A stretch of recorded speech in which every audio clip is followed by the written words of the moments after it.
Heights Board of Education was given as required by the Open Public Meetings Act as follows. Notice of the revised 2022 Board of Education meeting schedule was sent to the Star Ledger and the Courier News on February 2nd, 2022. On September 15th, 2022, notice of the revised Board of Education meeting through January 5th, 2023, was sent to the Star Ledger and the Courier News and was also provided to all schools, PTO presidents, the BHEA president, and posted at the administration building. A copy was also provided to the public library and filed with the municipal clerk. Can I have roll call, please? Mr. Hyman. Mrs. Akiri. Mr. Chanchuli. Here. Dr. Forger. Here. Mrs. Penna. Mrs. Stanley. Here. Mrs. Young. Mr. D'Aquila. Here. Whereas the Berkeley Heights Board of Education seeks to adjourn to executive session in full compliance with the Open Public Meeting Act, NJSA 10:4-6. And whereas the Open Public Meeting Act provides that a public body may exclude the public from the portion of the meeting at which it discusses matters related to those identified below, matters rendered confidential by federal law, state law, or court law, individual privacy, collective bargaining agreements, purchase or lease of real property if public interest could be adversely affected, investment of public funds if public interest could be adversely affected, tactics or techniques utilized in protecting public safety and property, pending or anticipated litigation, attorney-client privilege, and personnel employment matters affecting specific prospective or current employees. Be it resolved that the Berkeley Heights Board of Education adjourns to executive session to discuss matters related to personnel, student matters, BHEA negotiations, and legal matters. Be it further resolved that the minutes of the discussions of any of these items will be disclosed to the public when matters have been determined and confidentiality is no longer applicable. Can I have a motion to adjourn to executive session? So moved. Do I have a second? Second. Discussion, roll call. Mr. Hyman. Yes. Mrs. Akiri, absent. Mr. Chanchuli. Yes. Dr. Forger. Yes. Mrs. Penna. Yes. Mrs. Stanley. Yes. Mr. D'Aquila. Yes. We are adjourned to executive session.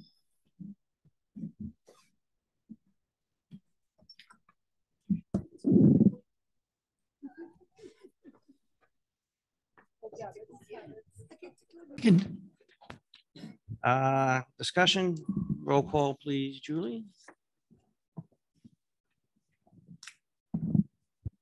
Mr. Hyman. Yes. Mrs. Akiri. Present. Mr. Chanchuli. Present. Dr. Forger. Present. Mrs. Penna. Yes. Mrs. Stanley. Here. Mr. D'Aquila. Yes. All rise for the flag salute, please.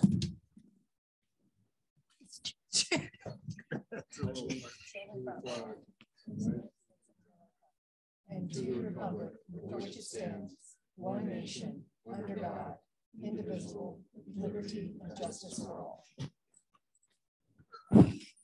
All right, let's jump right into it. We have a packed agenda this evening. Julie, board correspondence, please. Good evening. We received an email from Sue Seto regarding some thoughts she had about our last meeting on September 22nd. A letter went to the board, all the board members, from William Swisher, who is our auditor, regarding the annual audit by his firm that's currently going on. We received an email from Dipti Khanna about streamlining email communications. We received emails from Jared and Melissa Weisfeld regarding school security, and an email from Thomas Masajewski regarding payment in lieu of busing. All right, thank you, Julie. Thank you. Reports of the students, Ms. Catherine, or whoever's going first. Okay, Jake.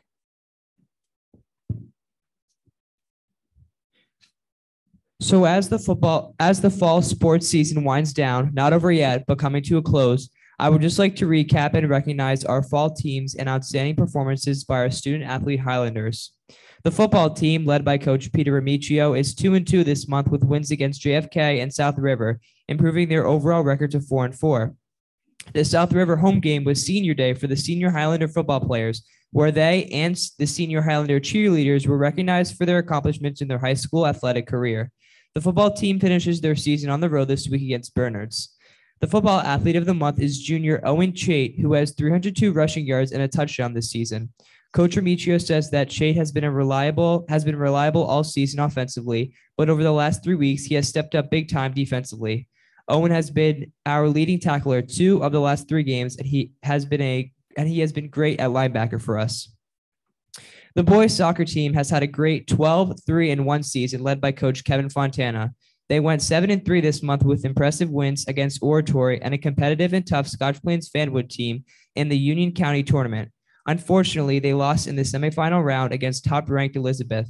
However, the team clinched the division on Tuesday with a 1-goal victory against Linden. The boys soccer athlete of the month is senior Luca Napoli. Coach Fontana notes how he is a leader by his actions, hard work, and high level of play. He is a top defender in the county who does an amazing job stopping the opposition's attack. Napoli reflected on the impact the second-year coach has had on him, stating that his passion for the game and for the team is truly admirable because it pushes myself and the rest of our team to work hard. The boys soccer had their Pink Out event today, where they had a Krispy Kreme pink ribbon sale and a snack stand at the game. The funds they made are being donated to the Silver Lining Foundation in Berkeley Heights, which helps anyone in need, spreading one kind gesture at a time. The girls soccer team, led by Coach Michael Roof, is 8-8 overall and 5-4 this month with wins against rival New Providence and in the Union County tournament against Arthur L. Johnson. The girls soccer athlete of the month is senior Ava Reinl, who has put up 5 goals and 2 assists for the team. Coach Roof noted that, most importantly, Ava has been consistent and there for us in games every day. While others around her have suffered from illness and long-term injuries, Ava has been a mainstay in the lineup. Her efforts on the field have been more than noticeable, and we have been very dependent on her to feature each and every time we go out there competing against the best in our area. The field hockey team, led by Coach Jacqueline Wells, is 5-7-2 and 3-5 in the past month with wins against Union and Franklin. The field hockey athlete of the month is sophomore Emma Caparelli, who is the team's goalie. Coach Wells says that Caparelli is driven, excited, and ambitious when in goal. She is a dynamic goalie who is not afraid to approach the ball and dictate our defensive circle. Emma has received countless compliments from coaches, officials, and players this season for being a tremendous asset to our team. The field hockey team had a breast cancer fundraiser and Pink Out game, and at practice, coaches and players held a home run derby type contest, which was referred to as a shoot-a-thon, to raise money for American Cancer Society's Strides Against Breast Cancer Foundation. Prior to this practice, players were asked to seek donors to pledge an amount of money for every shot that results in a goal. All donor money collected went to Shannon Vick's Making Strides Against Breast Cancer team. The girls volleyball team, led by Coach Steve Hess, is 3-6 and 9-4 this month with wins against a tough Linden and Summit team in the first 2 rounds of the Union County tournament. However, they were defeated by Westfield in the semifinal round. The girls volleyball athlete of the month is senior Katie Brooks, who on the season has 154 digs, 21 assists, and 21 aces. Coach Hess noted that she is the one wearing the red jersey and represents the quarterback of the defense, taking as many first balls as she can. You can't run your offense without good passes to the setter, and Katie is the biggest reason we are a good passing team. The girls volleyball staffed Rita's Italian Ice at the end of the summer for a share of their profits and have sold volleyball t-shirts. The team also participated in New Providence's Dig Pink event to raise money for breast cancer and hope to host the event next year for both schools. The girls tennis team, led by Coach Joey Panchenko, has a record of 10-4 and 5-2 this month with wins in the NJSIA tournament against Parsippany Hills and Parsippany. However, they lost in the semifinal round to Bernards. The girls tennis athletes of the month are junior Arisa Ramparata and freshman Anaya Ferdke. They are in a doubles group and have pulled out some tough wins against teams like Oak Knoll recently. The tennis team had 2 fundraisers this season, one at Rita's and another at La Rosa in Berkeley Heights. The boys and girls cross country team is led by Coach Chris Coughlin. On October 1st at the Shore Coaches Invitational in Homedale Park, the Governor Livingston varsity boys placed 3rd overall. The team also competed at the Union County Conference Championships at Oak Ridge Park in Clark on October 11th. The varsity girls team placed second in the Mountain Division, while the boys placed third.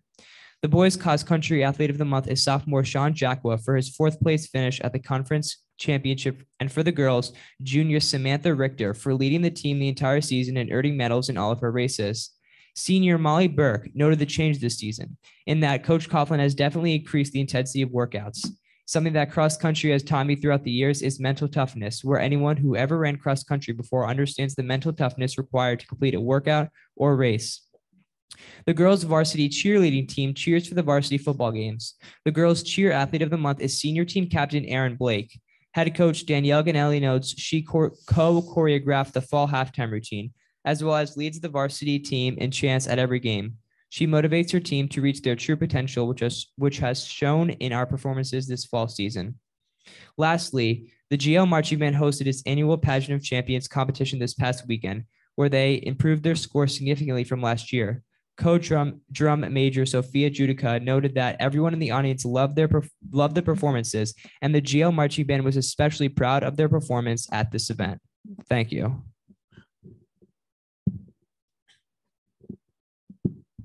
All right. Hi, everyone. October has been a whirlwind of excitement at GL. GL students in grades 9 to 11 took the PSAT in mid-October, which is used to identify National Merit Scholars and award merit scholarships to some students. While they took the test, seniors attended their senior breakfast. Yeah, I had a lot of fun. The first event of project graduation. At this breakfast, students grabbed food, chatted with friends, and participated in a game of trivia with gift card rewards. Much better than testing, I have to say. All right. As students are getting reacclimated to being back in school, many clubs are meeting regularly to hold activities. To end the month of September, GL held its annual club fair in person during lunch for the first time since 2019. Students gathered in the Blue Gym to view posters and discuss clubs with representatives. The Math League held its first of 6 contests of the year this past Tuesday. The Operation Smile Club hosted an interest meeting for prospective members. The Olive Branch operation met to begin planning a clothing drive for this winter and more activities for the rest of the year. The Sexuality and Gender Acceptance Club and the Baking Club collaborated to bake rainbow shortbread cookies in the cooking room this past week. The Jewish Student Action Team kicked off their first meeting by making goodie bags for hospice patients and learning about the Jewish New Year. The GL Unfiltered Club gathered to celebrate Hispanic Heritage Month by making sombreros in the counseling room. Looking ahead, the GL Unfiltered Club will be holding a Diwali event tomorrow where students will have the opportunity to make diyas, or small lanterns, to celebrate the holiday. Next Saturday on October 29th, the Highlander robotics team will be competing in their first competition of the season. Something special about this is that the team will be hosting this competition at GL. Now, finally, journalism students are holding a fudge fundraiser to raise money for new photography equipment and technology so that they can attend journalism conferences and workshops. Fudge can be ordered online and scheduled for direct delivery or pickup from GL. Thank you. Well, thank you, Catherine. Any questions for our student representatives from the board? Oh, all right, sounds good. Thank you both for a great report.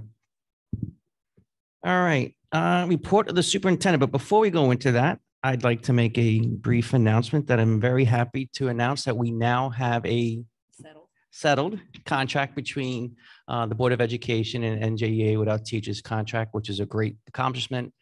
So right now it is with them for signature, and once they sign, then it comes back to the board, to myself to sign, and then we are done with our contract negotiation between us and our teachers. So thank you very much to those who are on the negotiating committee and everybody, and of course with the BHEA for working with us to get through that. So great news. Moving on to Dr. Varley. So my actual part of the report is light tonight. I do want to congratulate Sophia Judici. She is the October Student of the Month, Superintendent Student of the Month. She's involved in many extracurricular activities at GL, including fencing, band, saga, and various STEM-related competition teams. She was recently recognized, and we just had this breakfast, I think it was Wednesday morning, as one of GL's commended students by the National Merit Scholarship Program. And her favorite part of being a student at GL is the diverse number of opportunities there are to take part in activities. She wants to study computer science in college. So congratulations to Sophia Judici. And now I'm going to turn it over to Madison Roholt and John Morriso for our HIB and violence and vandalism report, which is not as great as being the student of the month.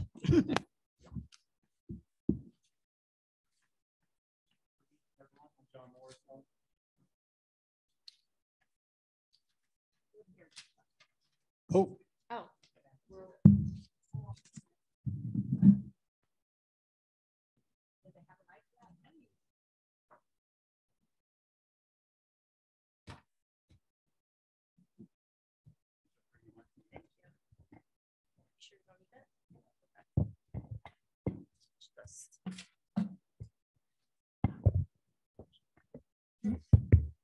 like I said, I'm John Morriso. I'm the principal at Mountain Park. It's hard to tell. Check. Hi, everyone. I'm Madison Rowald. I'm the student assistance counselor for the district, and we are also both the anti-bullying coordinators for the district. So we're happy to be here with you all tonight. Okay, we're going to make a few assumptions as we go through the slideshow. We're pretty confident all of you can read. So we are going to present the visual reinforcement and then make comments throughout, and then obviously provide you the opportunity to ask questions when we're finished. All right, so I'm quickly going to go through what is HIB under New Jersey's law. HIB stands for harassment, intimidation, and bullying. There's three major components of this law. The first is that an incident has to occur. That incident can be a gesture, it could be something verbal, written, it could be on social media, it could be physical, but an incident has to occur, or a series of incidents. And then the second component is that these incidents or incident has to be perceived to be motivated by an actual or perceived characteristic. Most of the time, these characteristics are very salient to someone's identity, such as race, gender, ability level, but it could also be things that aren't as salient, such as, you know, if a student is made fun of because their dog died, that can be the reasonable, that can be the characteristic. But a general dislike or personality difference wouldn't constitute this piece. And then the last major component is that it has to cause substantial disruption or emotional harm to the student or the school day. That is why we investigate incidences that happen outside of school, because if they're affecting our students in school, we want to talk to students and mediate it. Previously, the assumption was that if something is reported using the term bullying, that it was automatically required to investigate. Now we're able to, as administrators and as anti-bullying specialists, have conversations to decide if an HIB investigation is warranted, if guidance procedures are warranted, or if disciplinary procedures are warranted. And oftentimes, all three will take place. But the law gives us some flexibility regarding how we proceed and how we support our children, just like we would differentiate the instruction of algebra or any other academic skill. We have two specific procedural changes this year. One is that if a child is found to be involved in a positive HIB as the aggressor, not the victim, but as the aggressor, that finding becomes part of their permanent record. And if a child in the course of their time in Berkeley Heights or any other school district, whether it be K through 12 or whenever they join the district and move through 12th grade, if they have 3 positive findings against them, the district is required to create, which is the equivalent of a corrective action plan. It's formally written, specific to the child, their difficulties, and the goals to remediate their behavior. And in any subsequent finding of a positive HIB after the third, that corrective action plan would have to be updated. So these are our anti-bullying specialists broken down by each school in the district. They're composed of all of our counselors and most of our child study team and school psychologists. We try really hard for students to not have to participate in investigations with their direct counselor, to not harm that counseling relationship and use that as the remedial follow-up piece. Speaking of consequences and remedial actions, this is very individualized for our students because once they go through this process, we want to make it, yes, the investigation is important and we want to make sure that justice is served with all students, but we also want to follow up and make sure that these behaviors don't continue. So this can involve student counseling, conferences with students and parents, seat changes, referral for treatment and detention, suspensions, and consequences such as that. When there are incidences that also violate the code of conduct, those consequences are going on at the same time as this HIB investigation. Okay, if you look at the chart that's in front of you, you really need to look closely. This represents data and information from the second reporting period of last school year. The line across the top is specific to HIB, and that's what Madison and I deal directly with. When every investigation that takes place within the district, we have conversations. We help support our investigators. When we report to the state, Madison and I cooperate to input those investigations into the state website. So we really take an active role in understanding the dynamics within each investigation. Below that, you have violence, vandalism, weapons, and substance abuse. That's less in our purview, but obviously still important to our behavior management within the district. This chart breaks down what was in the top line of the previous chart into more specific locations by the school. And it also breaks down initial investigations and positive findings or confirmed cases. That's the verbiage that's up there. And also comparison from year to year. Like any data, you can find things that support your feelings and your initial observations. But I think what's important to take away from this chart is middle school students generally have difficulty interacting positively. Therefore, we do a lot of investigations in the middle school, and we have a fair number of positive confirmations. High school kids do better than middle school kids, but not as well as elementary school kids. So as they get older, they get a little worse and then they get a little better before they graduate. But other than that, you can draw your own conclusions, and I would imagine there'll be some questions after we're finished in regard to this chart. So this is strictly for reporting period 2 last year, but then this chart is for the full school year last year and the years prior. So I'll give everyone a minute to really look over these numbers. And then in the next slide, I'll review some of what those numbers mean. And I can flip back and forth if we need, but this is what Mr. Morisseau and I do. We go through our cases, we look at the numbers, and we really try to analyze what's working, what's not, and try to reflect the data. So the one thing that we did see is that our numbers were pretty consistent with pre-COVID numbers in terms of cases. And the characteristics most noted in these confirmed cases were physical appearance, race, gender, ability level, and sexual orientation.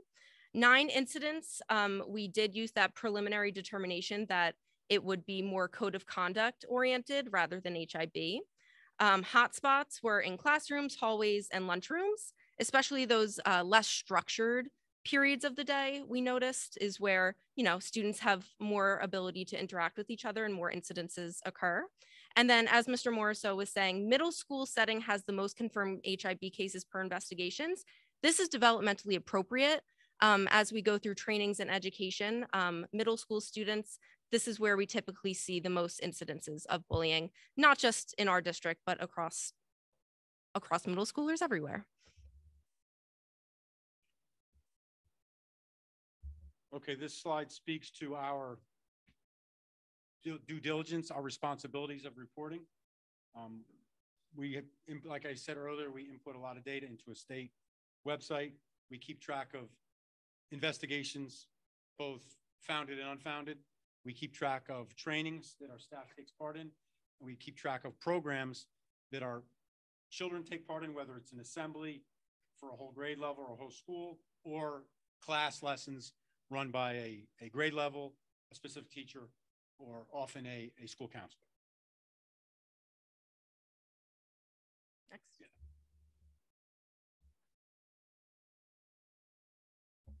And this slide specifically breaks down the staff members that we shoot to impact and some of the approaches and some of the activities that we have them take part in, and some of the responsibilities that Madison and I have in regard to our positions. Yeah.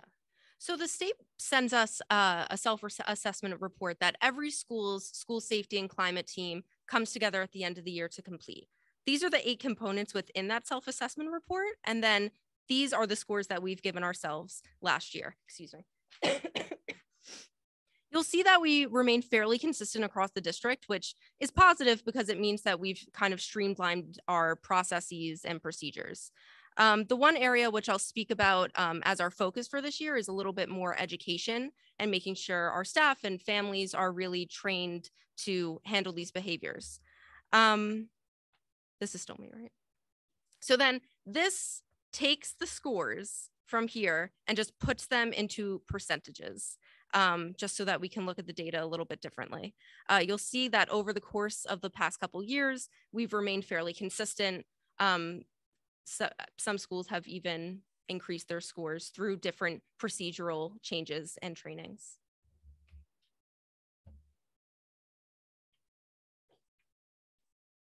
One thing that I can say that is we really take a great deal of advantage of our board attorney.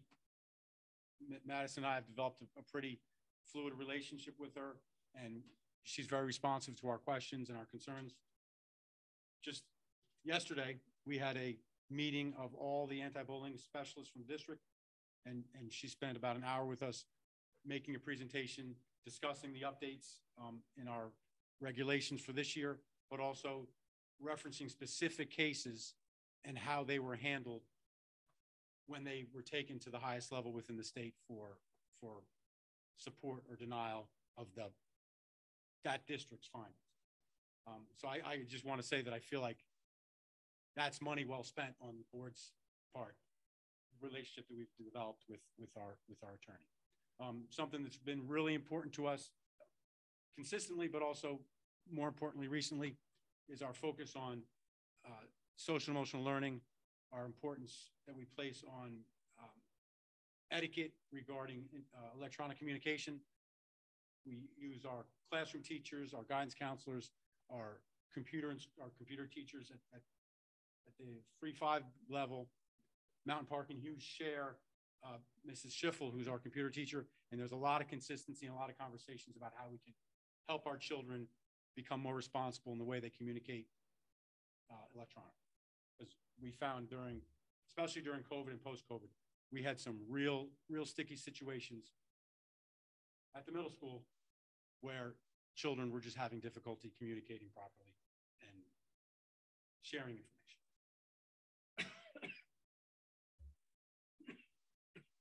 This is a pretty detailed list of activities that we take part in, trainings that we conduct, and programs that we have we expose our children to. And we really make an effort to do similar things all throughout, but make them developmentally appropriate so the children can relate to those lessons based on where they are. And that's a tough situation because you really have to modify things. Big difference between the way a 3rd grader and a 5th grader interacts with their environment. And then right up till 12th grade, you really have to be careful that you're not presenting something that a child's going to receive as immature to them, and then they just shut you off. But you also don't want to be going over a child's head and potentially introducing them to something that they hadn't even thought of yet and putting them on the fast track to potentially making bad choices. Yeah, and so since we're reporting on last year, these are a bunch of trainings that we worked through last year, but I just want to highlight the one at the bottom that starred.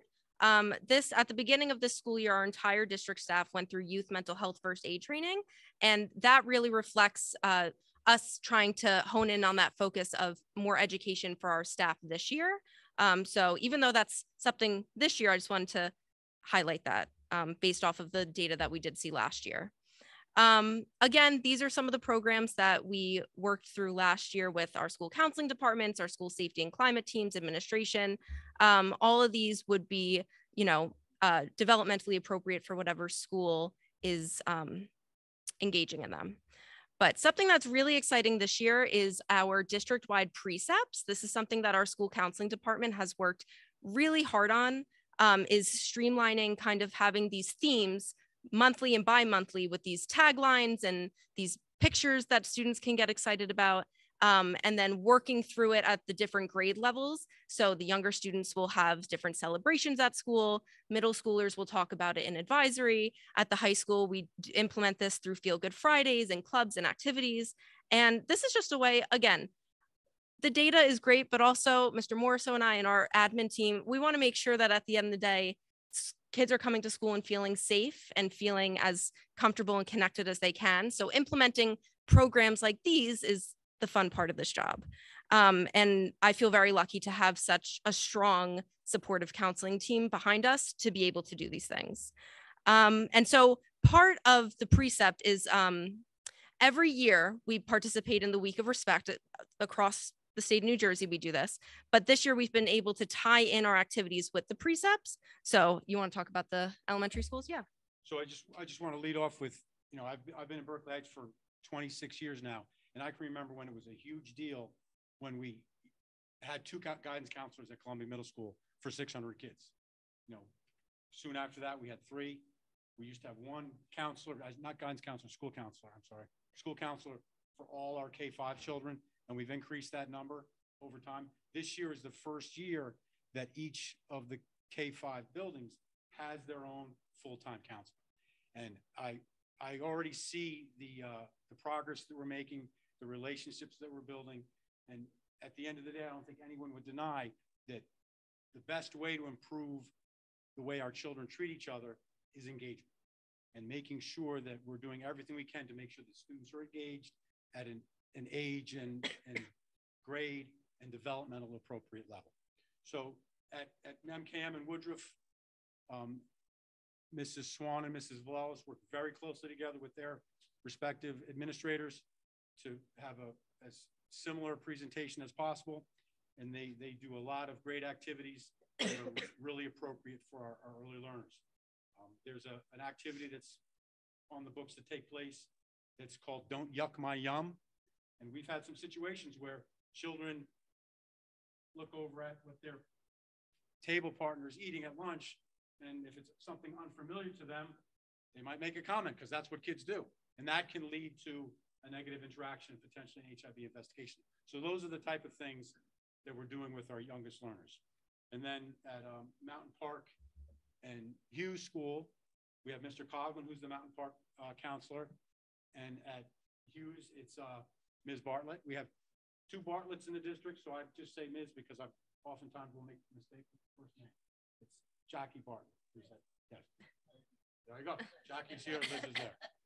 It's late at night. They work very closely together to bring programs that build on what's taking place at the Early Childhood Center, but aren't quite middle school level programs to help the children make good choices and as Madison said, have a good time, engage with their peers and their environment in an appropriate way. Yeah, so then as I mentioned previously, CMS has a terrific advisory program where students are put into small groups and really encouraged to have more social emotional discussions surrounding these topics. Specifically for the Week of Respect, there were spirit days to kind of boost the morale around the school. And then the counselors put together this Let's Get Talking PowerPoint presentation, which was shown during lunchtime. And that was just a slideshow of different icebreakers that students can use to get connected with each other and start conversations in more pro-social ways that don't lead us to HIVs. And then at the high school, so we've had these really terrific monthly awareness calendars, which promote a lot of our activities, not just surrounded, just to, school culture and community to get students involved and feel like they're connected. During Week of Respect, we also created this banner outside of the cafeteria during lunch. You'll see it says "You belong here," and then students were invited to come and write down ways that they feel connected to GL or just things that they like about GL. There was a lot of teacher names up there, sports, activities. People even wrote like the cookies in the cafeteria is what gets them here every day, and that's fine with us. So these were just some of the things that our counseling department and school safety and climate teams did to foster this feelings in our school district. So focuses for this year are very similar to the focuses of last year. We want to make sure that we're providing students the opportunity to interact with literature and subject matter that represents them. So they read about themselves, they see pictures of themselves, and their holidays and their cultural experiences are celebrated. They feel like they can speak freely without judgment. We talk a lot about making sure that children have a deep investment in the success of their academics and their social lives and their life in school and outside. Something that some of you may not be familiar with is there's a dating violence component to HIB, and it's a kind of a sticky component because if there's a negative interaction and it's seen as that's part of a potentially romantic relationship, that changes the burden on our part to a certain extent. We report more quickly, and we're required to be more specific in what we look for. And what's really important is, and where it becomes difficult from an investigation standpoint, is that child's or both children's privacy is of utmost importance. So regardless of the nature of the relationship, we have to be very careful that we don't out that relationship to family members or other members of the community. Regardless of the nature of the relationship, that relationship is that student's private business. But we also need to make sure from a educational standpoint, we're supporting the child, and also from a legal standpoint, we're following the law. So there's a lot to that, and that's something we talk a great deal about, and we, as you can imagine, consult heavily with our lawyer. Something we've also focused on extensively this year, and that's partly because of the two components that have changed to the regulations, the fact that a positive finding becomes part of your record, and the fact that we have to have a corrective action plan if a child has 3 positive findings in the course of their education career, is we're really making an effort to report out to the community, to educate the community. At back to school night, every teacher was asked to include a component to HIB in their presentation. Principals were asked at their large group meetings to be specific about the changes. And also in our Friday folders, there are links to the district page that includes information about HIB. And that's not constantly, but regularly being updated. So the link stays the same. It takes you to the same spot, but that spot might have updated information. So it's important for people to understand it. Oh, okay, I read it in September, I understand it. Things could be added and they could change. And obviously we'll do our best to report out on that and share that. But really people need to go to the link and be aware of what's taking place. And we've had, I think Madison would agree, we've had situations where parents have set things in course and then said, oh, had I known, I wouldn't have done that. Well, there's not much we can do about that except our best effort to educate the community. All right. What questions do you guys have for us? Thank you. Questions from the board? Yeah, I have a couple. Mhm. So I know you mentioned that Columbia Middle School has the highest number of HIBs, and I understand middle school. But I noticed in particular 21, 22, there seemed to be an exceeding amount. What do you attribute that to? Seemed to be a large amount. I'm getting us back there. I mean, and we were discussing this before we came here as well. I was not surprised at an increase of numbers in this past school year. especially because coming back from the pandemic, there was a lot of just social things that students had to get readjusted to. There was a big adjustment period we noticed. So that coupled with, just the age of things and how things are different than they were in 18 or 19 before the pandemic, I would really say that that was the biggest factor, is that adjustment period. Okay. And we also, I can speak for the elementary schools, we had students standing on X's with masks on, 6 feet apart, and moving robotically from one place to the next. They got to move at all. There were no pods within the classroom. There was, by law, we could not do cooperative learning. It was, children weren't interacting. And you're working on your game every day, all day, socially. And if all of 5th grade was I call it half day year for you, when you got to 6th grade, when we came back to normal, you had missed out on a lot of opportunities to interact appropriately. Am I speaking loudly enough? To interact appropriately with your peers. And I think that really contributed heavily. Yeah. I also think it's a testament to how comfortable our students feel reporting these things to their counselors and their teachers, and knowing that we're going to follow through and do something about it. And my next question is, now that you have more of a sort of flexibility in determining whether you feel something is HIB, are you finding that there are less cases because now you sort of have more? So this was put into effect in 2020. So we've been already working with this preliminary determination for a while. It's really reliant on our principals to make that determination. But it really, I think it comes down to educating the community about what the difference is between HIB and just conflict. Because the more that we receive reports of actual HIBs, the less that we have to make those preliminary determinations. Yeah. Thank you. Yeah, I think at the beginning of the presentation, Mr. Marceau said that if a child is identified as an aggressor, it's going to stay on the permanent record. So does that apply to all grade levels? And is this the new state mandate that's forcing us? Yes. So on August 29th, New Jersey Department of Ed put out these implementation steps for the amendments this year. And one of those across the state is that these confirmed cases of HIB have to be put into the student's record. So that is for K to 12. So starting from kindergarten, if there is an investigation and you confirm that that's an, okay. Now, we also spoke about, so does this transfer from one district to another? If it's on a permanent record? It should. What does the state law say? We have children who come to us with, some kids have better records than others, depending on where they're coming from, and we can only get what we get.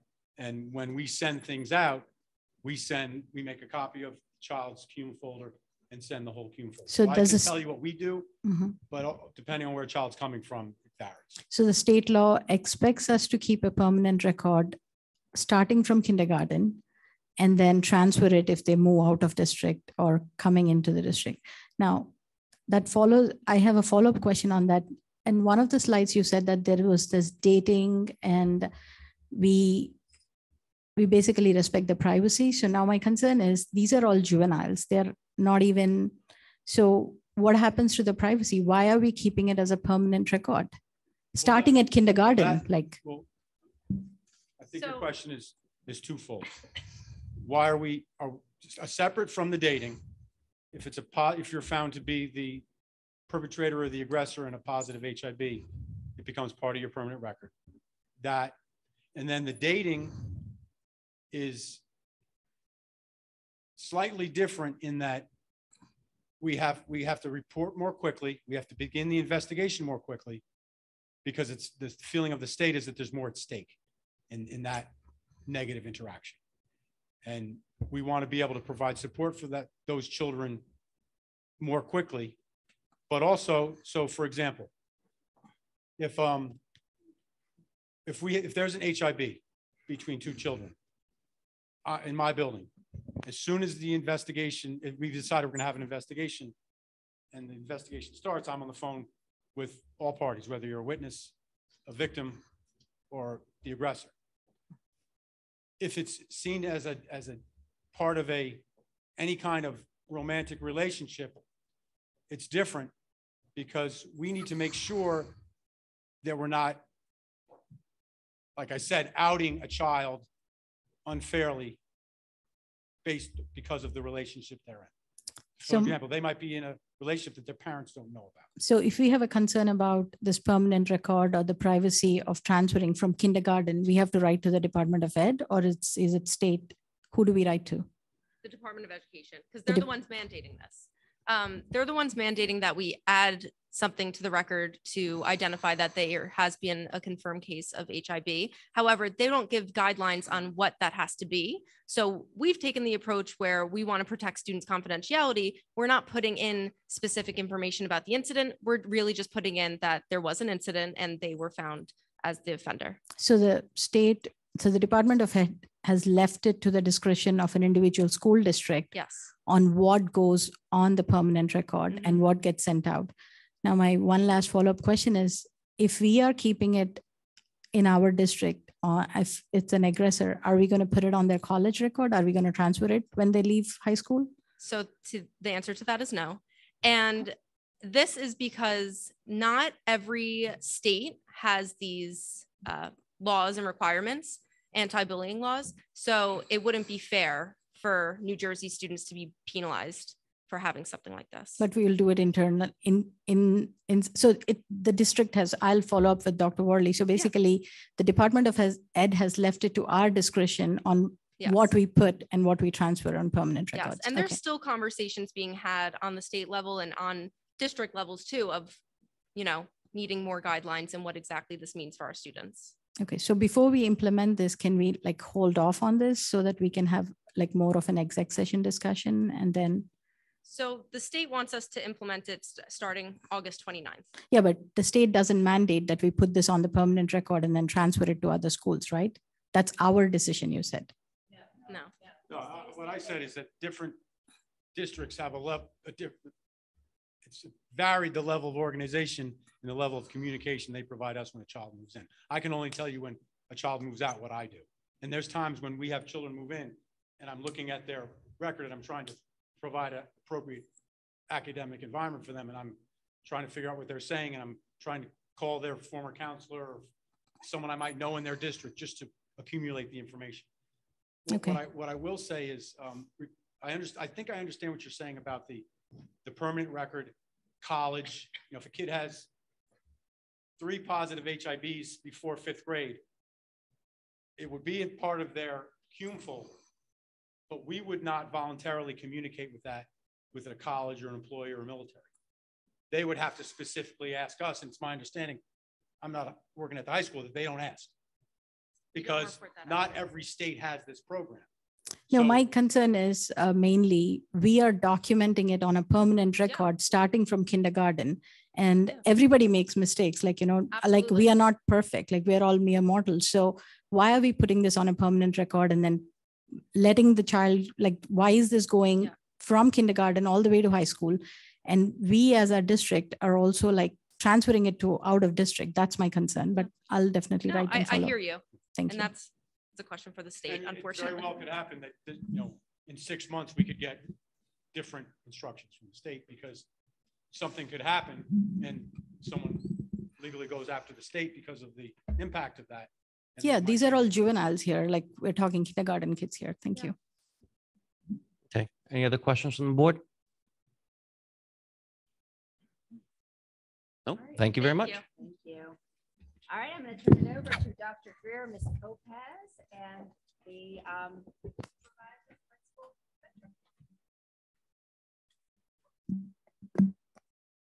And just a reminder, please speak very closely into the mic.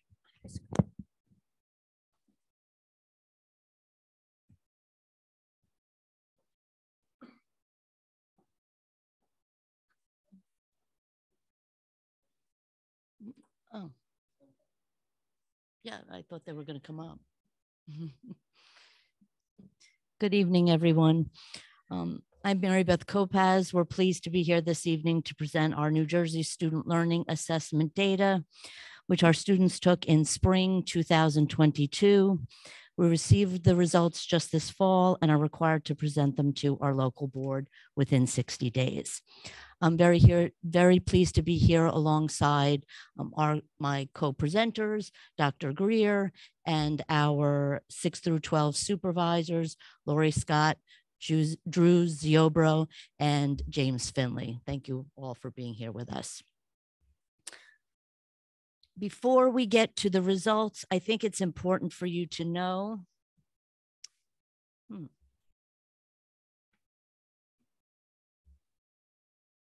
Is it not advancing?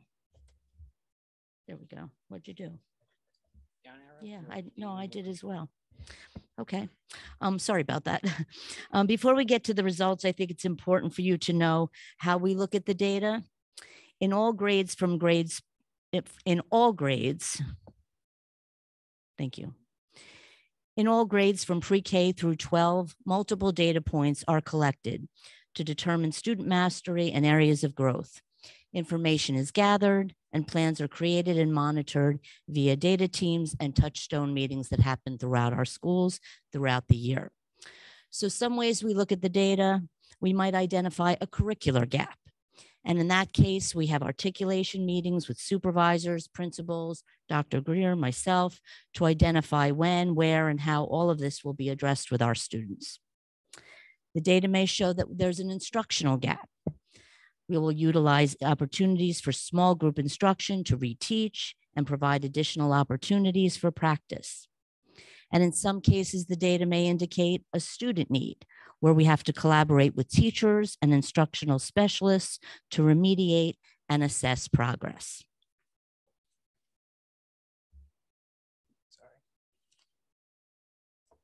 So as you all may be aware already, the New Jersey Student Learning Assessment, NJSLA, measures English language arts, mathematics, and science proficiency with skills.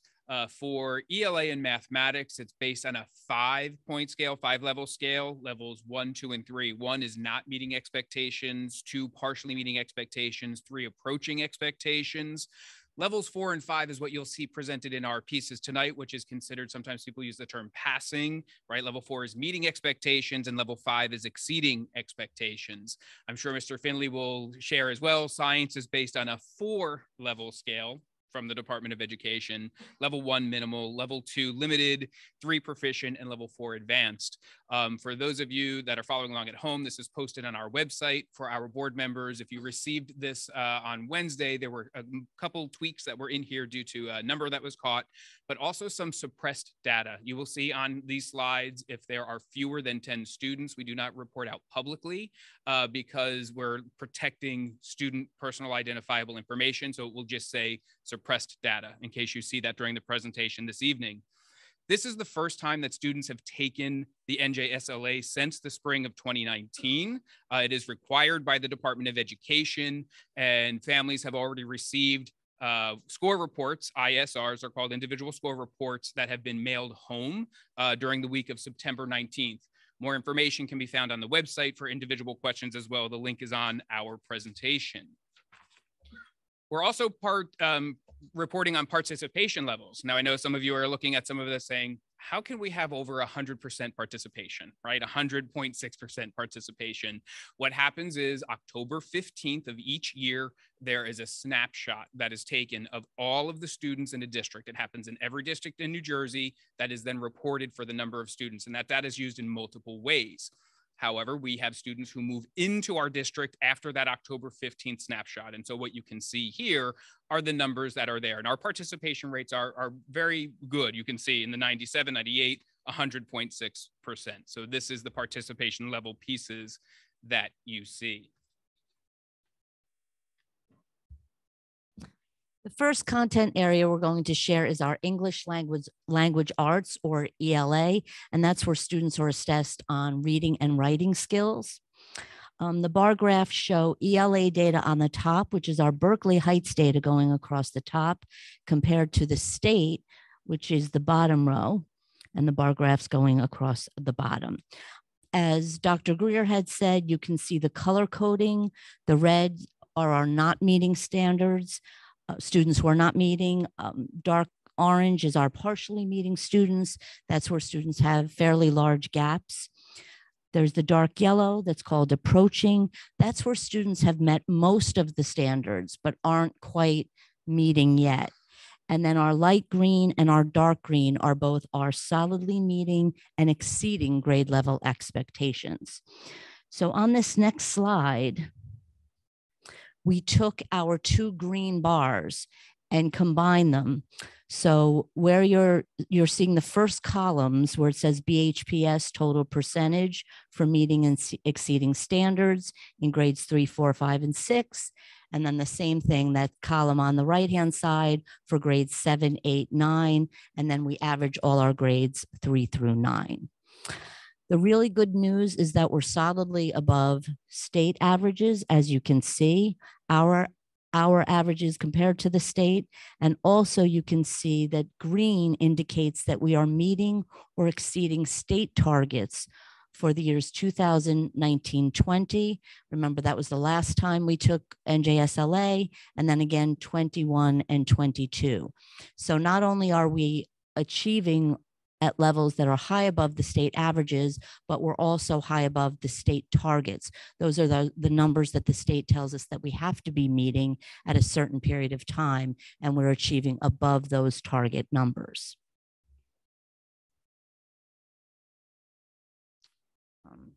Before we get there, Lori, did you want to jump in? Hi, can you hear me? Yep. Never thought I'd have to pull it up a little. That's it. If you look at the results there, I was pleasantly surprised with the middle school results, considering all the remote learning we had and the crazy scheduling. I was quite relieved to see our middle school scores. Of course, I am a bit concerned with 9th grade. That's a cohort that we've been following for some time and offering significant remediation and a lot of opportunities for them. And what we're doing in particular with that group, which are now our sophomores, is kind of a back to basics approach with that group. I have met with actually there's 2 English teachers who have those sections right now and told them, look, we've got to break it down, go back to some mini lessons, really focus on breaking up writing. And also on the reading side, doing a lot with Zinc Learning Labs, which has these reading sprints that will actually adjust themselves to student abilities. And we're going to try to target what many of those students need in an effort to pull up those numbers for the next testing. I'd like to reiterate as well, this is one measure. Right? One measure of the pieces that we look at for all of our students. And so when you start to see, we use this as one piece of the whole picture for each of our students. What you'll see in the next few slides is broken down by some subgroups, right? Some subpopulation. So here's by race. We can see each of the pieces. Our Asian students are passing at 87%, Black 59%, Hispanic 62%, multiple 78%, and white 64%. And so we will dig into these numbers, continue to dig in with our subpopulations, looking at the larger picture of how our students are doing and where we can help support. We also report by gender. So our female students are passing, this is English language arts, 74%, and males 65%. And I know that we have been engaging in these conversations as well about gender in particular, what this looks like in our classrooms, what it means for our instruction. Finally, by program, and so the pieces that are on here, F/R lunch means free and reduced lunch, is 41%. Section 504 is 63%. Our English learners at 58%, special education at 25%, and our general education at 77%.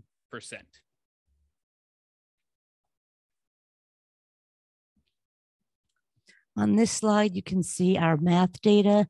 Again, on these bar graphs, the top row is our Berkeley Heights scores, and the bottom row are the state scores. So again, you're comparing the top to the bottom for each grade level. And then we did the same thing to break it down. As you can see, our 3rd graders knocked it out of the park. Again, that 85% is both our meeting and exceeding expectations, far above the state averages. But we did quite well in the elementary grades, 85, 70, and 70. And then Drew, if you want to talk about middle school and high school. So a couple pieces I want to talk about here. Thank you. So a couple pieces I want to talk about here. In addition to the data that you're seeing here, we dive in pretty detailed into some of the score reports that we get from the state. And we have data meetings with our teachers and go through some item analysis on the mathematics side. When we do some of that, we saw that our students showed strength in interpreting expressions and also in relating the domain of a function to its graph and quantitative relationships it describes. We did notice that statistics and probability was an area of concern, and that's one piece that we'll be focusing on. We also could take a look at some of the differences in the questions and see that some of our students need to build perseverance in writing and reasoning with mathematics. We also noticed that during remote and hybrid instruction, some of the remediation that we tried to provide was much more challenging and wasn't as effective as we wished it could have been. Social distancing limited group work, and it limited the use of physical models, which really helped to build those concepts for students. One thing to note on this slide, and I'll go to the next one in a second, Algebra 1, Geometry, and Algebra 2 are related by the course. After pretty much 8th grade, we go by course, not the grade level that the student is in. It's important to understand a little bit about the populations of our students taking Algebra 1. So all of our 8th grade students take Algebra 1 or higher. Some students, though, take a second year of Algebra 1 at GL and will test a second time. 78% of our 9th grade students took the geometry test or higher. In grade 9, Algebra 1 is focused on topics and skills on Algebra 1 based on the data from NJ, SLA, Linkit, benchmarks, and other data sources. What does that mean? We go back in, and so that group of students that's taking Algebra 1 in 9th grade, that's getting that second year, we really go in and focus and target those pieces that we can use from the last year's NJSLA, as well as those Linkit benchmarks and other data points. Thank you, Mr. Ziobro. So again, same thing where we're breaking down by subgroup for race. You can see here our Asian population, 86%. And again, this is at that passing, that levels 4 and 5. Our Black students, 27%, Hispanic, 56%, multiple, 75%, and white, 60%. Followed by gender, we can see here our female students at the 61% level and male 67%. Again, please note this is all grades, right? So all of the tested grades. And then finally, where you can see the pieces here by program, free and reduced lunch, 25%, section 504, 56%, ELL, 76%, special education, 24%, and general education, 71% as well. Mr. Finley. Good evening, everyone. Thank you for having me. So similar to other subject areas, these charts illustrate our performance in science against the state. Science is assessed across disciplines 3 times in 5th, 8th, and 11th grade. The disciplines are physics, chemistry, biology, and earth and space science, as well as the science and engineering practices. A summation chart is also included for the district and the state on the far side. And as Dr. Greer had mentioned, each of the categories in dark green, you have advanced proficient, light green or lime, you have proficient, yellow is your near proficient, and then your red is your below proficiency. So this is now the second time that this assessment has been administered, the first occurring in 2019. And it really represents a significant departure from the NJ Ask and the biology competency test assessments, which were paper tests prior to this. Looking at our results, we see that our trends mirror those of the state. Similar to the state, our lowest score is at the middle school, which seems to be a more challenging assessment for students. And when interpreting these results, it's also important to remember that the students have had limited access, as Mr. Ziobro spoke about, to inquiry-based and experiential science learning for 2 years, which is really the crux of the next gen science standards. A fine grain analysis, so they'll break it down by science and engineering practice, as well as the content areas. So a fine grain analysis shows that the investigative skills are our lowest area across all grade levels, which really tracks considering the limited access to inquiry learning during COVID. Thus, our primary goal is to get students back to doing science and focusing on inquiry and phenomena-based instruction.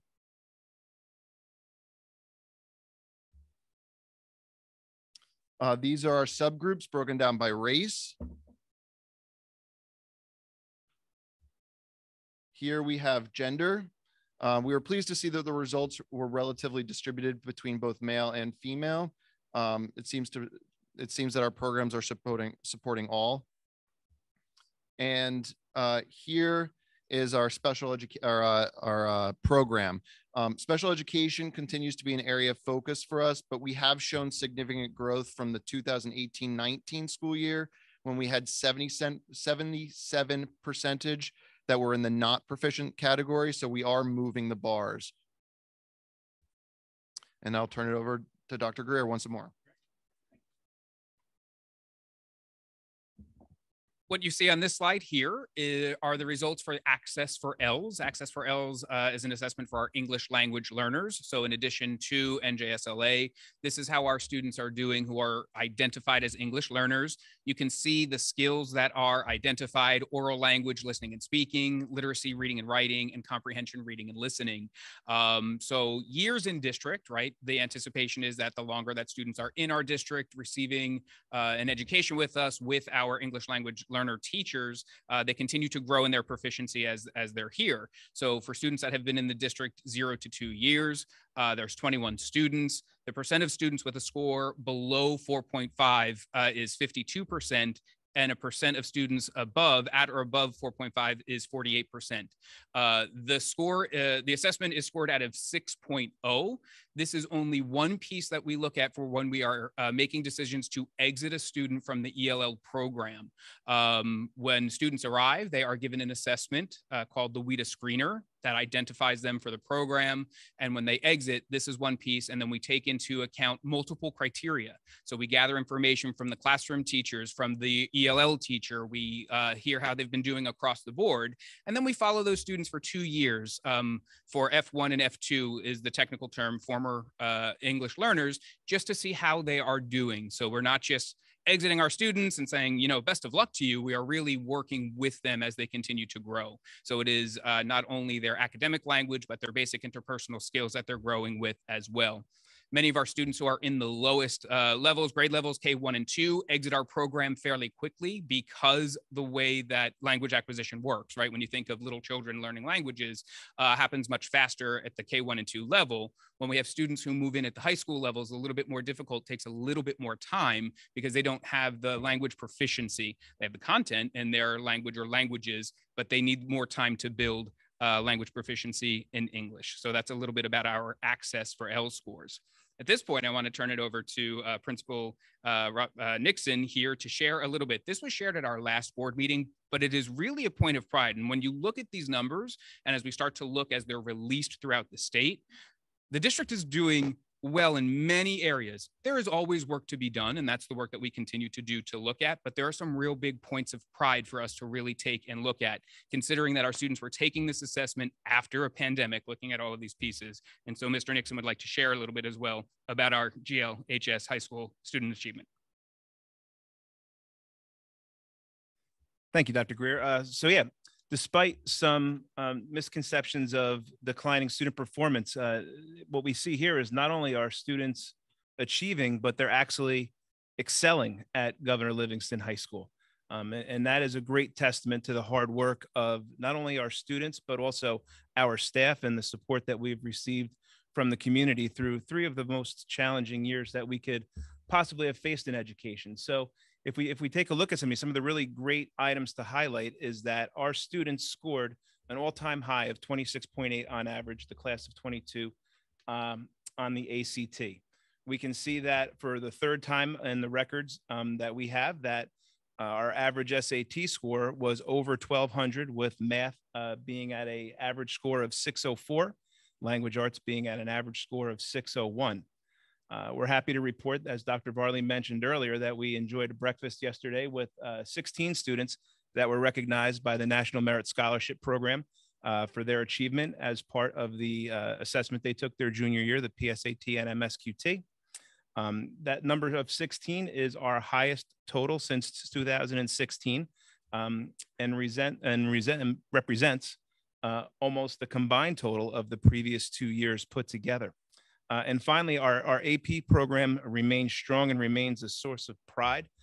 245 students took a total of 715 exams, with 88.57% of all test takers scoring at least 1-3 on an assessment.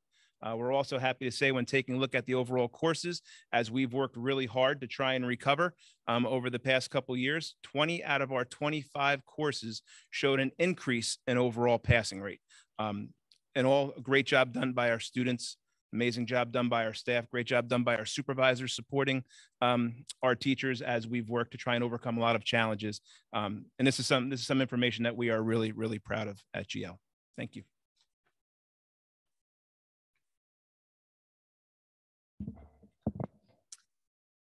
So if I can circle back, I started the presentation talking about how we look at data. And in addition to celebrating some amazing achievements that have happened, again, to Mr. Nixon's point, in the most trying times probably in education, I really have to take a moment to thank everybody who's allowed us to support children over the last 3 years. Dr. Varley in helping to keep our schools open, board members, community members, our incredible staff who worked tirelessly through the last 3 years, our whole admin team, principals, supervisors. Really, it was an incredible feat what we were able to do over the last 3 years.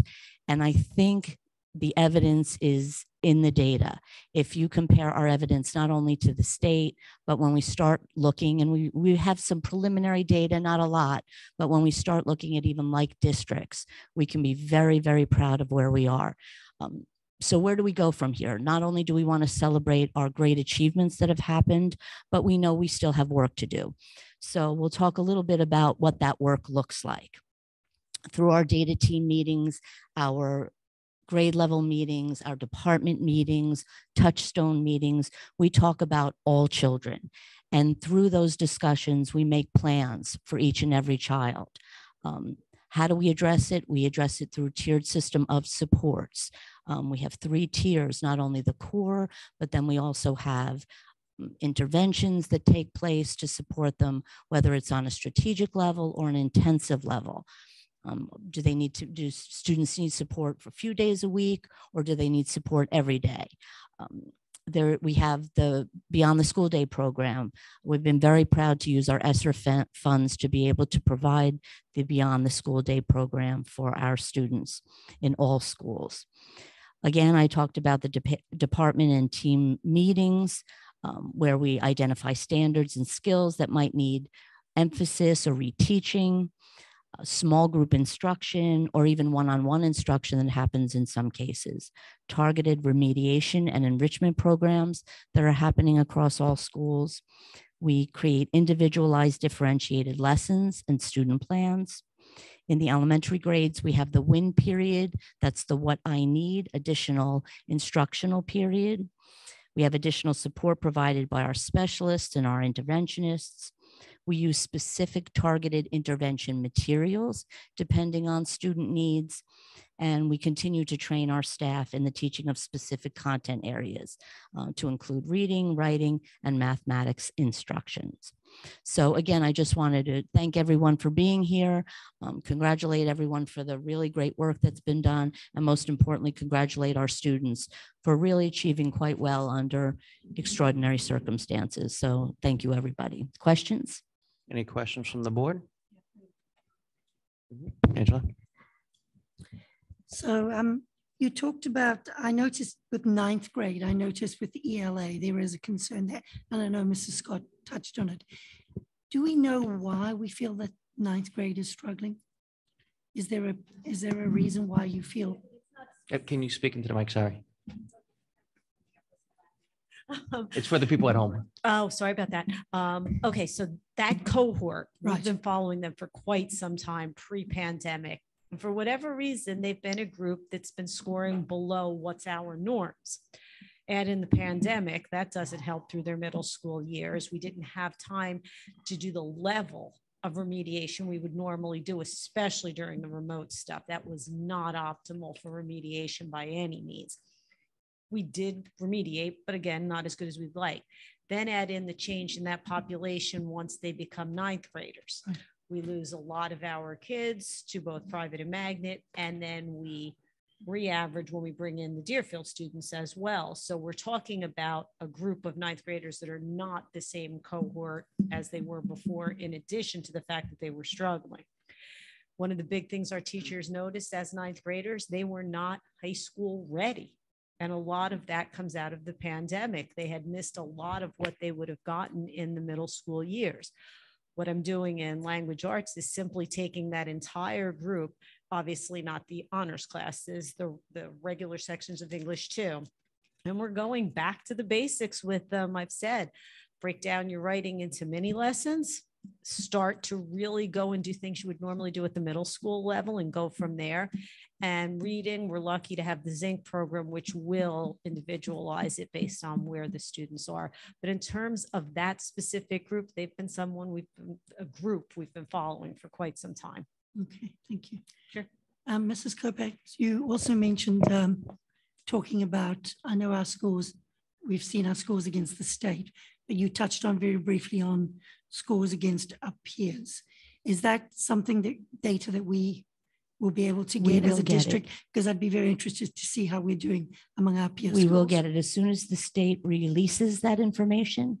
Then we can start digging in. Do you want to jump in? Yeah, I will jump in. So what happens is with these assessments, what happens with the assessments, they're taken in September. When the scores are released to districts, once we receive those, we have 30 days to share them with families and then 60 days to report. So districts across the state are within the 60-day time frame at this point by administrative code reporting out. And so as we watch other things, right, it's not fully public yet, but we watch public meetings to see what's happening. That's where we're starting to gather some of the information.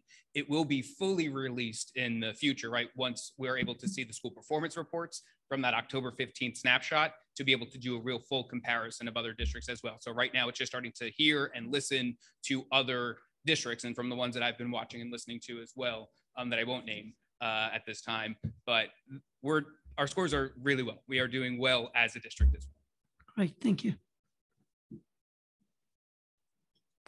Could you just go back to the math comparison? Mathematics BHPS 2022 compared to state.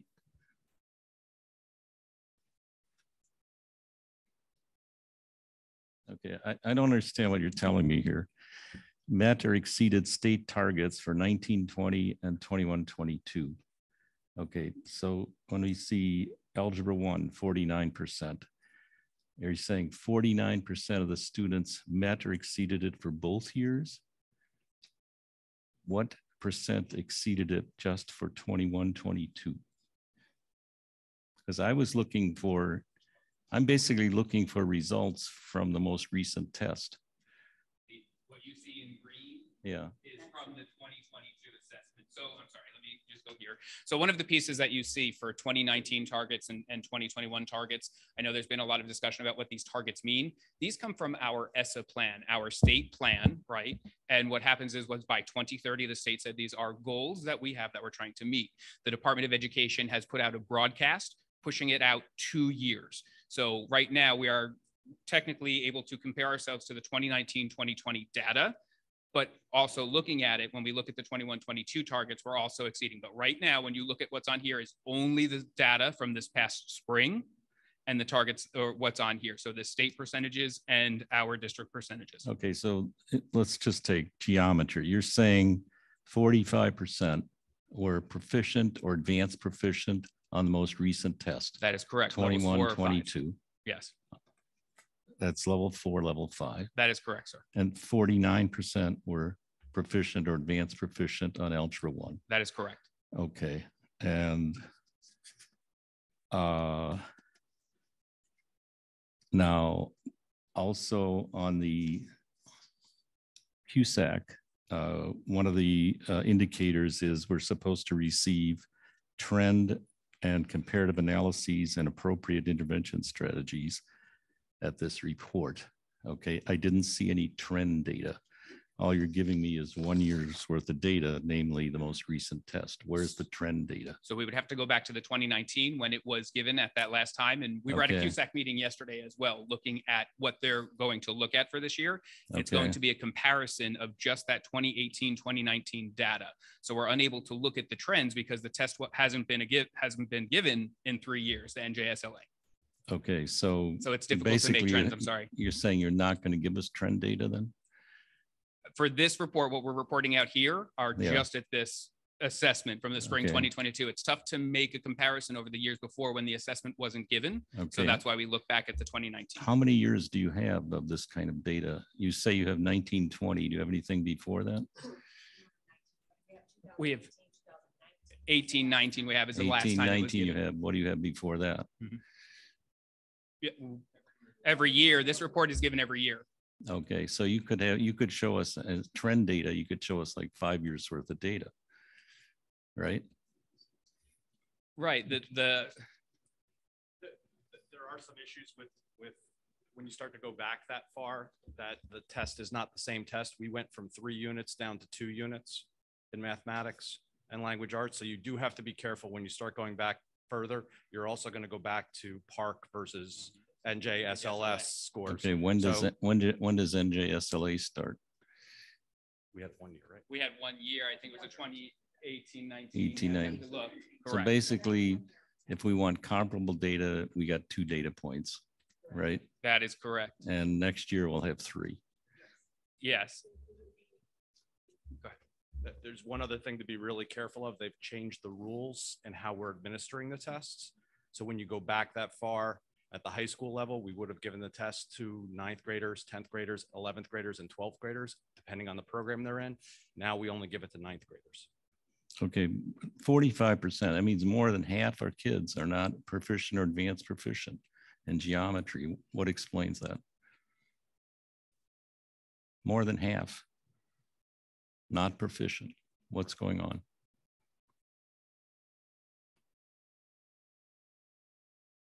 Right. So it's just general trends. When you look and you compare it to the state as well, right? So we'll continue to look at what's happening, why it is. Looking at from the spring of 2022, 45%, still above the state, right? So our colleagues throughout the state are doing the same, but would we like to see these get better? Absolutely. What are some things that we can do to help support our students? This is the type of work that we're doing.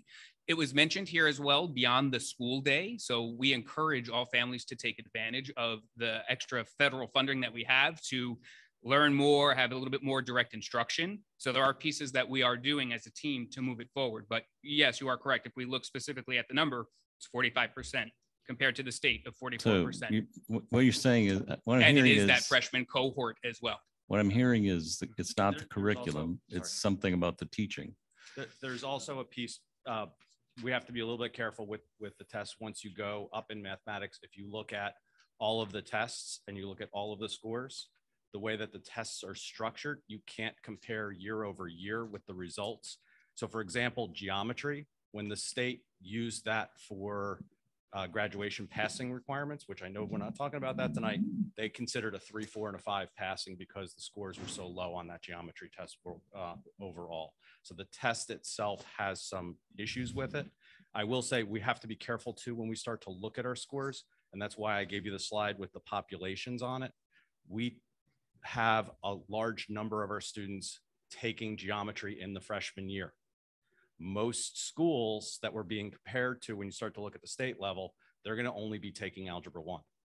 So because of the fact that they're a year advanced, you're going to be comparing our geometry students that are a large population to schools where only maybe one cohort of students of about 10 or 15 students, their top students are taking geometry in the freshman year.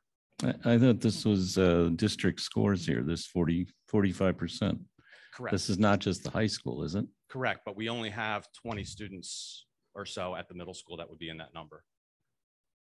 And it's only half of our students. We don't include Mountainside numbers in there. So this doesn't include Mountainside numbers. I'm not following this. 45% of the student, this is all students who are taking geometry were tested, right? Correct. And 45% were proficient or advanced proficient. Correct. And you're saying that's something to do with the size. but it's probably over 200 students, isn't it? Don't remember the exact number, but it's probably in the 150 to 160 range. If I'm right. Okay.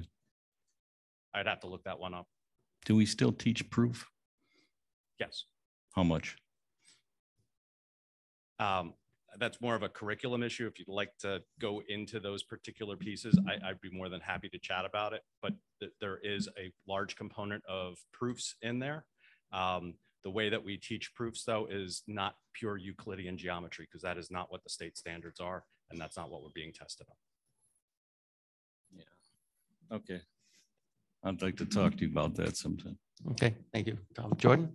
Just two quick, I think, general questions. I think if I heard correctly, the state standards are basically on a scale up to 2030, or on a goal schedule up to 2030. So let me just, not the state standards. So the ELA and math standards are currently under review and revision by the New Jersey Department of Education. So they will be releasing those standards with a rollout date, but that 2030 are the targets for the assessments through 2032 now. Okay. Sorry, I just heard standards and said, oh. Yeah, I guess what I'm curious is I mean, some of the numbers, the state numbers, you know, if you look at them first glimpse, they look low. Are those numbers, have they any pattern changes from, say, 2019, what those numbers look like? I guess is what I'm really asking is, did they flatten them out, you know, with expectations post COVID, or there's the same type of dip that we're seeing that districts have that they're reporting as, right? And so the few that I've been able to see, once we're able to get our hands on that data, I'm sure we will see similar types of dips that have happened because of the pandemic and all of the issues that were there. Got it. So we'll be able to dig a little bit more into that once we get the other data as well. But you can see the state numbers, like we are well above the state numbers, but we'll need to look at what our other districts are doing to be able to see how that dip is going. The 2 years. I'm sorry. Sorry, you'll have to use the mic. It's not that they changed them because of COVID, it's that they pushed them out. So what would have been a target for this year is now a target for 2 years down the road, because they're understanding. Got it.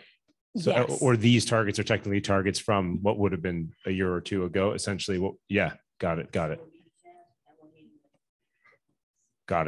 Yeah, Okay. I know it's confusing. Yeah, no, it is, but it also makes sense. I mean, you I assume to see some of those numbers shift over time. The other question I have, I know it's not apples to apples, but Start Strong, which I know we just took. When do we expect to get results? And again, I know it's not 100% applicable to what we're seeing here, but in the realm of data. Thank you for the question. More so data. tomorrow, the window closes. Right at the end of August, the New Jersey Department of Education released a broadcast saying that they were extending the deadline. Start Strong was supposed to be completed by September 30th, but they pushed it out until tomorrow, October 21st. So by the time that the reports get back to the Department of Education, they will slice and dice the data. They will send the reports to us, and we will give a report on that in the future. And those individual score reports will also be going out. In addition, they have just released the New Jersey Graduation Proficiency Assessment, the NJGPA, that juniors took last year. So for current seniors, any students that took that, those reports will be going home, and we will give that presentation as well. Again, with all of the assessments, it's 30 days from when we receive them to get to the families, those individual scores, and then 60 days to report. We are just as anxious to see that data as well. Thanks. I think Pam. Yeah, I just had a few questions. So I know, right, when we look at the data, our free and reduced lunch, right, we see an increase in need along with our Black and Hispanic students. So is this based on percentage of students that we see such a big increase in need? And if there really is a big need, what are we doing to make sure that these students are going to utilize our Beyond the School Day? Right, Beyond the School Day, we can tap shoulders of students to be able to say, here are some things that you're able to do to be able to support, working with teachers as well outside of the school day for assistance. There were some numbers in there as well that sort of were eye-opening for us. And as we continue to look as a team, again, one piece, we'll want to compare with the other data sets that we have as well to see if it's sort of playing out in the same type of way, and then figure out the targeted supports that we can provide for those students. Yeah, because you just, right, like, I think especially with the free and reduced lunch, right? Those are the students who maybe are not getting the tutors at home, and they're not getting those extra supports. So we want to make sure we do provide them with as much as possible. Absolutely, right? Each of those subgroups as well. And I keep a keen eye as a former teacher of English learners. I keep an eye on that number, each of these pieces to ensure that all of our students in these subgroups are receiving what they need to be able to help grow as well. I appreciate that question.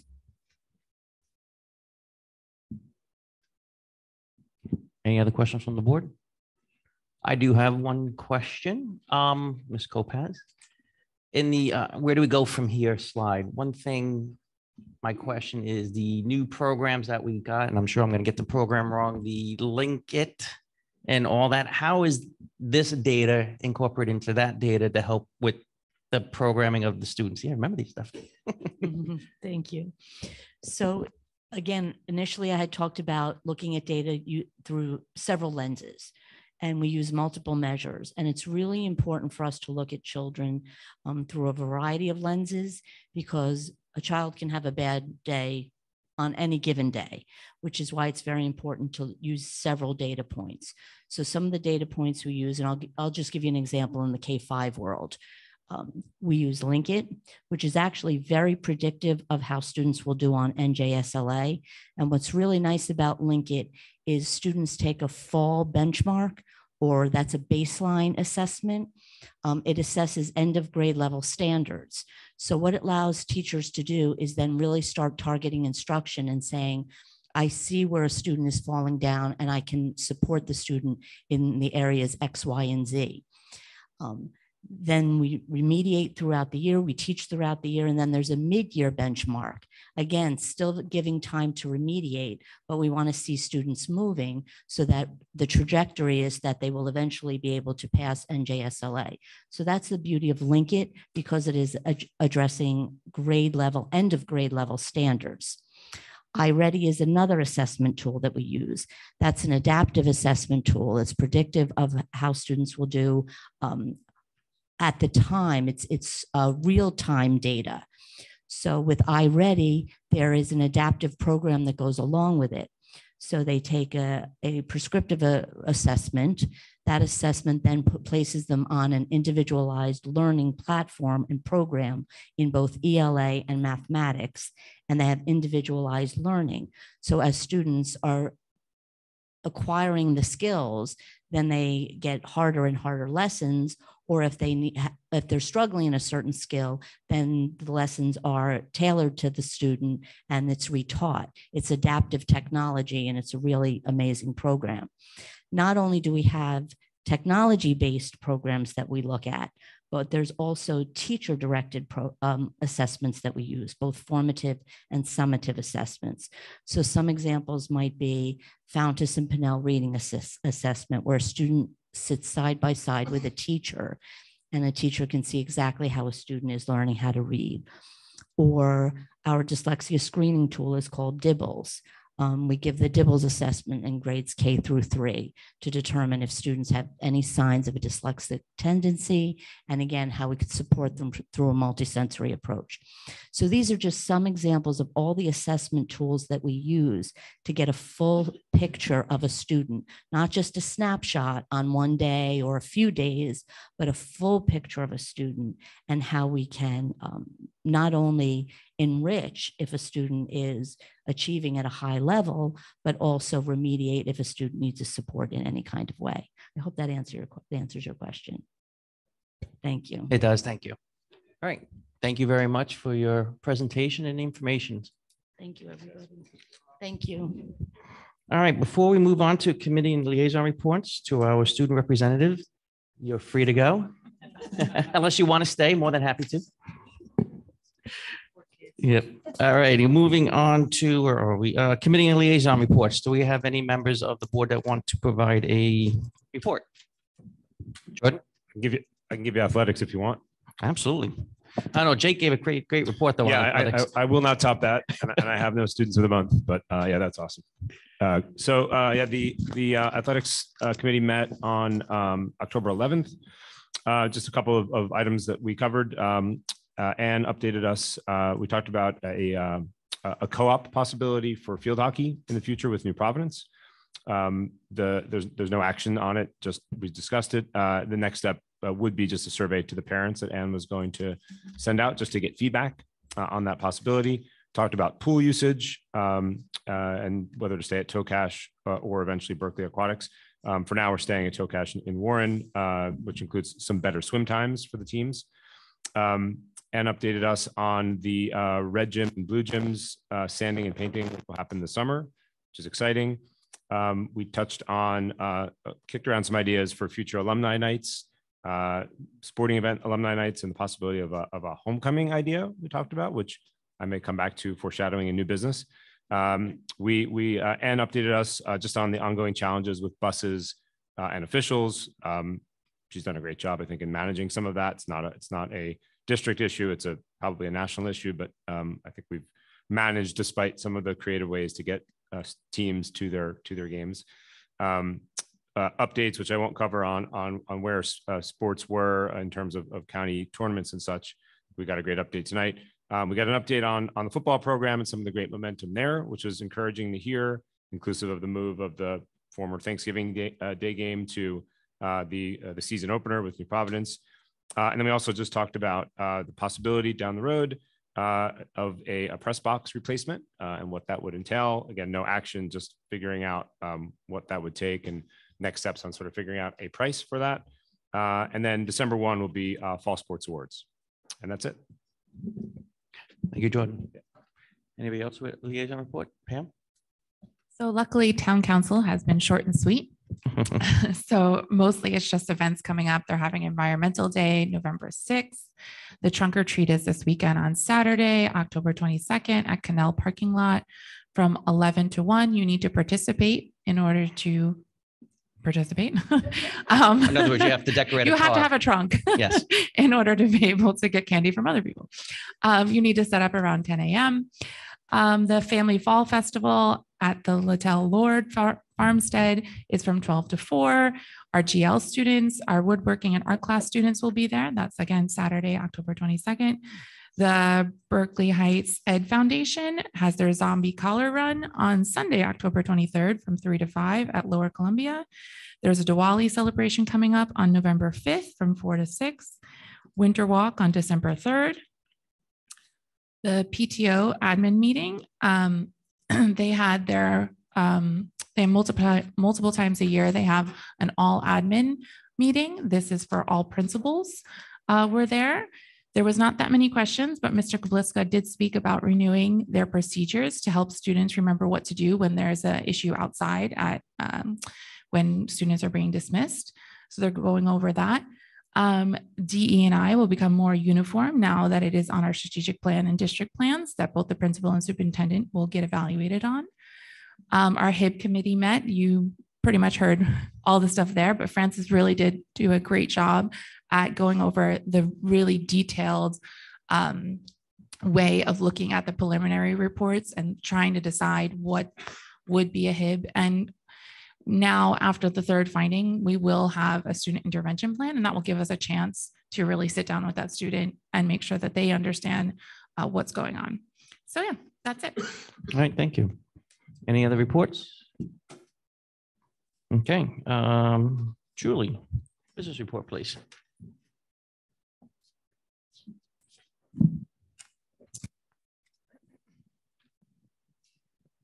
So I'm sorry, that's too loud. Budget season kicked off on October 3 with an initial discussion about the process and expectations at our administrative council meeting. By October 5th, all of the department heads and budget managers had received their new budget workbooks. On October 6th, the budget development calendar was shared with all budget managers as well as board members. The budget development calendar sets forth important deadlines for the budget, and those deadlines occur between October of 2022 through May or June of 2023. So because of that, the process takes obviously 7 to 8 months, and there are numerous stakeholders involved, as well as reliance upon certain state deadlines being met. So all those deadlines are subject to change. If they do change, I will send out a revised calendar. On not so great news, the bid opening for Mountain Park Drainage Capital Project occurred on October 12th. And once again, we received no bids. On a more positive note, on tonight's agenda is a resolution to hire a full-time bus driver, which we badly needed. So now our transportation supervisor can go back to doing her job and not driving buses. Additionally, I just wanted to point out we're receiving 2 very generous donations tonight for Friday and Saturday Night Light events. One is from the Highlander Booster Club and the other is from the Berkeley Heights PAL. So thank you very much for that. Thank you. All right, thank you, Julie. Any questions for the administrator? All right. You know, does anybody actually get one of these bid packages and they're just not returning it or what? Yes, 6 people picked up the bid pack.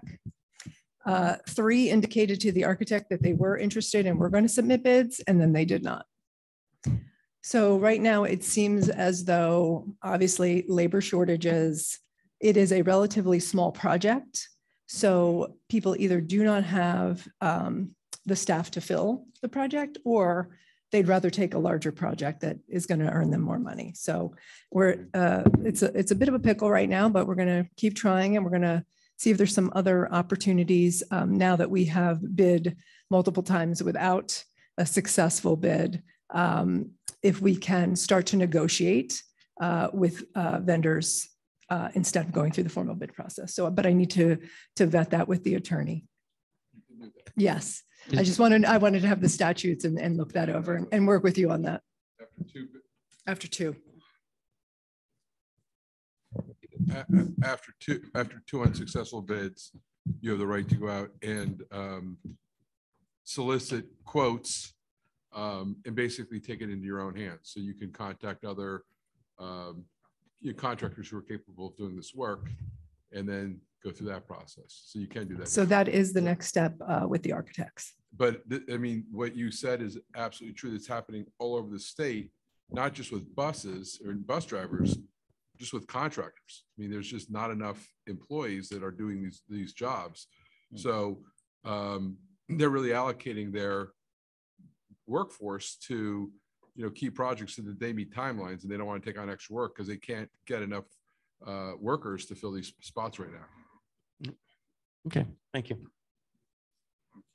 All right, comments from the public on agenda items only. During this portion of the meeting, district residents and staff are invited to address the Board of Education on agenda items only. The board requests that individuals state their name and town of residence or school of attendance for the record, the specific action item or items they are commenting on, and ask that all remarks be directed to the board president or designee, not to individual members or staff. The board asks that members of the public be courteous and mindful of the rights of other individuals when speaking. Specifically, comments regarding personnel matter are discouraged and cannot be responded by the board.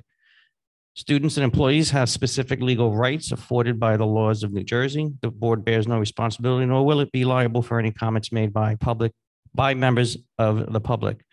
If a matter concerning a district staff member is of interest or concern to a resident, the matter should be referred to the responsible building principal, superintendent of schools, or the Board of Education, either by telephone, letter, or email. Although the board may not respond to items raised during the public forum, all public comments will be considered. Please note that if any member of the public becomes disruptive during the meeting, the board president may terminate the participant statement. Continued disruption may result in removal from the meeting or adjournment of the meeting. Each speaker statement will be limited to 3 minutes in duration. Does anyone wish to provide a comment on agenda items only?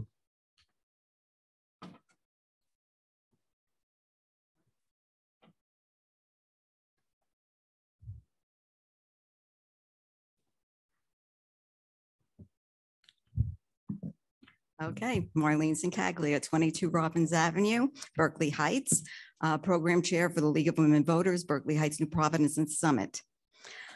When I received the email from the business administrator stating that the superintendent of schools, upon advice of the board attorney, was denying the League of Women Voters the opportunity to host the candidates forum in school facilities because we were sponsoring a so-called partisan political activity, I was stunned.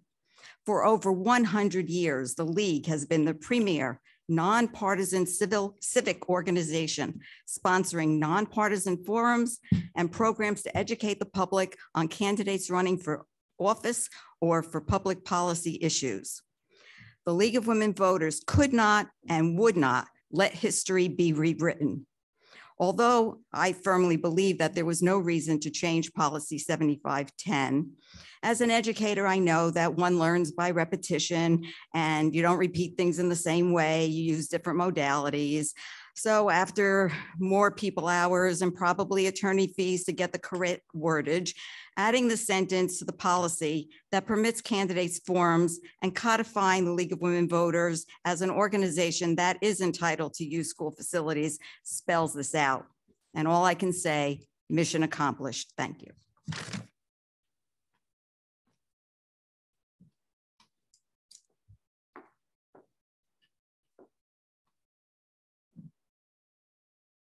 Everybody, Dipti Khanna. I have a question on the proficiency data that we just looked at. So essentially, if I remember right, the Algebra 1 and geometry showed that 51% and 55% students were not meeting the expected proficiency level. Is that right? If I remember right, the geometry number was 55%. The Algebra 1 was 51%. Sound right? Okay. Given that that data was not at the grade level, do we have a breakup of what that means between, for geometry specifically, what that means between grade 8 and grade 9? Do we have the breakup? Okay, and then, you know, that's one question. The other one is, now that we've seen the data, I'm assuming there's some root cause analysis that was done to figure out why it is so high, why we are more than 50%. What sort of intervention programs are we thinking about at the middle school level, at the high school level, to help build the proficiency, to help our students build the proficiency? Have we figured out specific either curriculum or instruction changes that will help our students do better? Is that all your comments? Yeah. Okay, thank you.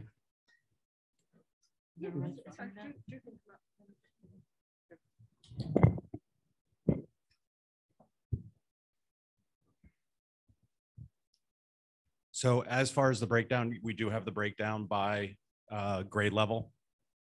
And we do look at that data. As far as that cohort, that 9th grade cohort that was kind of spoken about earlier, that is similar results in mathematics when we go back and we look at that cohort back in 6th grade. So it is a cohort that we've been following.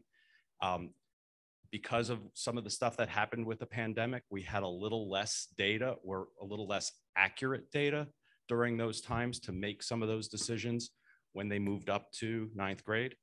So what we're doing now is we're taking a look at that data, right? And we will be making recommendations for students with math strategies courses. We have math strategies courses up at the high school where we'll go back and fill those gaps in so that the students can still progress through the progression of courses, but we're going to be looking to make sure that we support those students so that they can achieve success, especially when they get to the NJGPA test in their junior year. So was this grade also the one where they did not have as many students in the accelerated courses, like the accelerated math course that you have in middle school? It's typically been around one cohort for a couple of years. I'd have to go back and look to see when it was where we had close to 2 classes. Most of the time it's somewhere around 20 students to 27 students in that cohort. I don't remember the exact number for that class though. I think it was lower, but I don't have that number right here in my hand. And then are you doing anything to sort of evangelize these accelerated courses better in the middle school, like having a wider path for more students to, get access to these courses? So that kind of goes against what you were just saying there. We're right, trying to make. So I realize that 9th grade is a problem.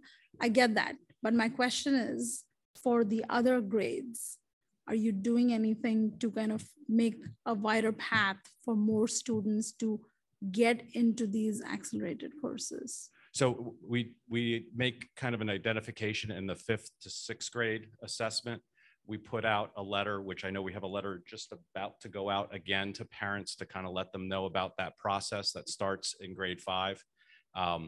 those students, there's various tools that they can use. They have iReady available to them in 5th grade, and they can actually work ahead of where they're at in their 5th grade pieces.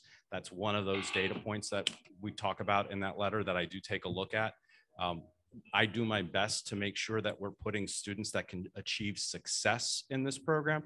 Realize that when a student is taking geometry in grade 8, that's I'll call it a twice accelerated program, because those students are going to be taking AP Calculus BC, which is the equivalent of Calc 1 and 2 in their junior year of high school, right? Yep. So, you know, with the data that's coming out there, we're trying to keep our students competitive, but the pushback is actually coming back now from the universities. Harvard actually put out a position statement the other day saying that, you know, you don't need calculus for admission into Harvard, and they would rather see you achieve higher on the test results there. So we're trying to balance advancement with also student success. All right, thank you. Thank you. Any other questions on agenda items? Hi, Ramya Kastori, 86 Cromwell Court. I just wanted to thank all of our administrators for your thoughtful and comprehensive presentation. It was great. And I know a lot of hard work went into it. So I wanted to thank everyone. And I also wanted to thank Mr. Nixon for listing all of the great achievements at the high school. It was very pleasant to see. And I'm sure lots of parents are feeling the same way. So thank you to all. Sorry.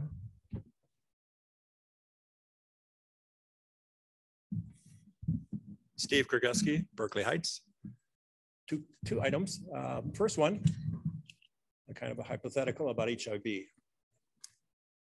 If Sally doesn't want to use Timothy's personal pronouns of she, he, or she, her, is she guilty of HIV?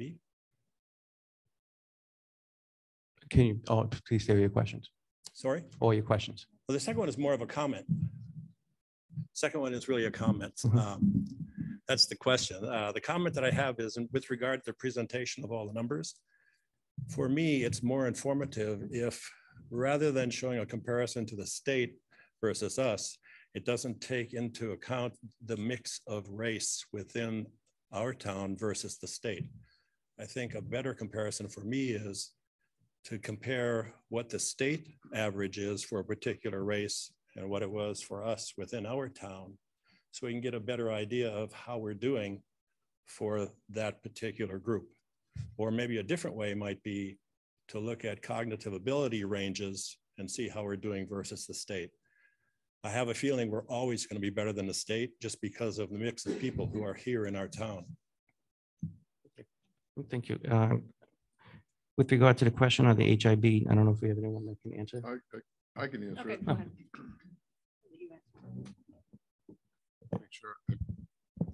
Make sure my microphone's on.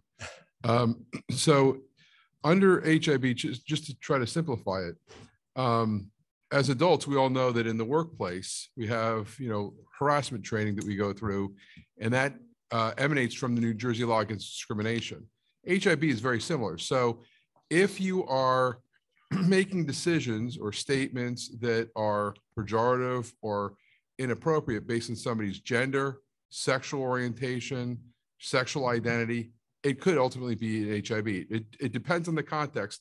And that's why the specialists, the bullying specialists in all of the schools are trained, and they investigate to see if a child is saying, I'm not going to use your pronouns because I don't believe that, I don't believe in transgender, that clearly could be HIB. So you have to look at the specific facts, but it can be. And the law of New Jersey, the New Jersey law against discrimination, all of this emanates from that law. And what happened was, there's a case in Toms River a number of years ago, Toms River Schools, where the court utilized the New Jersey law against discrimination. And the state said, well, wait a second, after the tragedy at Rutgers, we're going to have HIB, harassment, intimidation, and bullying. Much of it is modeled after the New Jersey law against discrimination. It's very, very broad in terms of how you define somebody who fits into a classification that could be subject to harassment, intimidation, and bullying. And that can, I mean, if you read the court cases, you'd be amazed at how many subcategories there are. But clearly, if it deals with somebody's sexual orientation or their gender identity, that clearly could be a basis for an HIB determination. The NJLAD really was developed originally for non-discrimination when it came to housing, jobs, things of that nature. So has the legislature actually made that apply to children? The New Jersey law against discrimination, as I said, was utilized in a court decision dealing with the Toms River Board of Education before HIB was codified. Once the HIB law was codified and the regulations that they've talked about tonight have changed and evolved, HIB is what applies to school children. But it's very, very similar. The court decisions, the analysis that goes into it in terms of identifying perceived or actual characteristics that define somebody from being different. It could be your weight, your height, all kinds of things, sickle cell anemia, you name it, it can be covered. So basically the purpose of HIB is to teach children that you have to be kind to one another. You can't make decisions and cruel decisions to one another, because ultimately these kids, they're going to be going to the workplace. And I think the goal here is that when they go to college and ultimately the workplace, they're better human beings and they treat one another with more kindness and compassion. So that's the real goal. But your example that you gave, sir, that clearly could be HIB. And there's been, I know of 2 cases that we've actually been involved with that dealt with transgender students and use of restrooms that ultimately were HIB cases. So that student could be subject to legal penalties? What's that? Thank you. Thank you. That student could be subject to legal penalties? But that's the end of the period, please. Oh, thank you. Okay, thank you. Any other questions on agenda items only? Oh, That's my timer. Yeah. Oh, okay. I was like wondering, I thought your phone was ringing. Nope. I thought it was Snoopy calling. Hello, hi, Natasha Jolly, Berkeley Heights. Not sure if this so much is an agenda question, but so you correct me if I'm wrong. But one of the programs that was noted as part of, helping students, kind of bridge that learning gap was the Beyond the School Day program. And I know Mr. Nixon has, put out a flyer saying that this is available to high school students, like in the fall, going through the week of December 12th. I was wondering, is there something similar that happens for middle school students? Because I think this was only for the high school. And also, and just the follow-up question to that is, I know that ESSER funds are being used to fund this program. Is there an updated spreadsheet I found on the district website? There's one dated as of February 28th that lists all the uses of the COVID funds, including ESSER. Is there an updated version so we could see how the funds will be applied? Thank you. For the first question, I'm going to say yes. Yes. For all, it's all grades? K through 8? Okay. Okay, great. And as far as the update to that question, I'll defer to Ms. Scott if she wants to answer that at a future meeting. There's no update to the spreadsheet. The second half of the spreadsheet does contain the projected uses for the funds. And that does include some of the Beyond the School Day information on there. Thank you. Any other question on agenda? All right, we'll jump right into it. Minutes, resolution A. Can I have a motion to approve the regular meeting minutes from September 22nd, 2022 and executive session minutes from September 22nd, 2002? So moved. Do I have a second? Second. Any discussion? Roll call, please.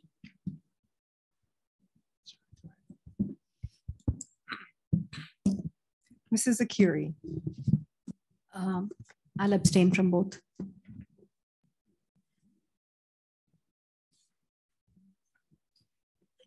Mr. Chanchuli.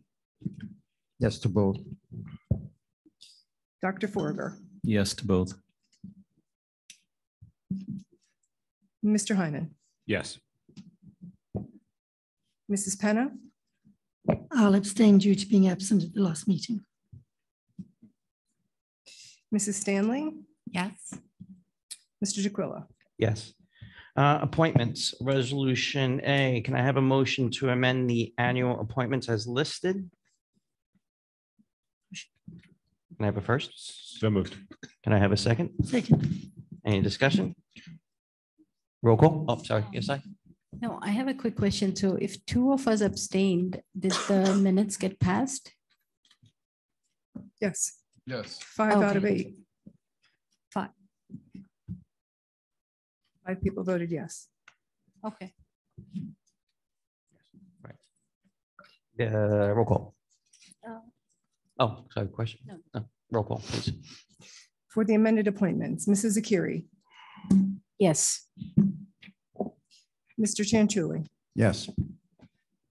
Dr. Forger, Yes. Mr. Hyman, Yes. Mrs. Penna, Yes. Mrs. Stanley, Yes. Mr. Jaquilla. Yes. Administration, can I have a motion to approve resolutions A through K for all board members? So moved. Can I get a second? Second. Any discussion? Yeah, under H, which is the CUSAC, there was a requirement in the instruction in program item 18 that you provide trend data, and we didn't get that, so I'm going to vote no on this. But if you want to just change the 1 to a 0, I would vote yes. And then under the Uniform State Memorandum of Agreement, what year is this from?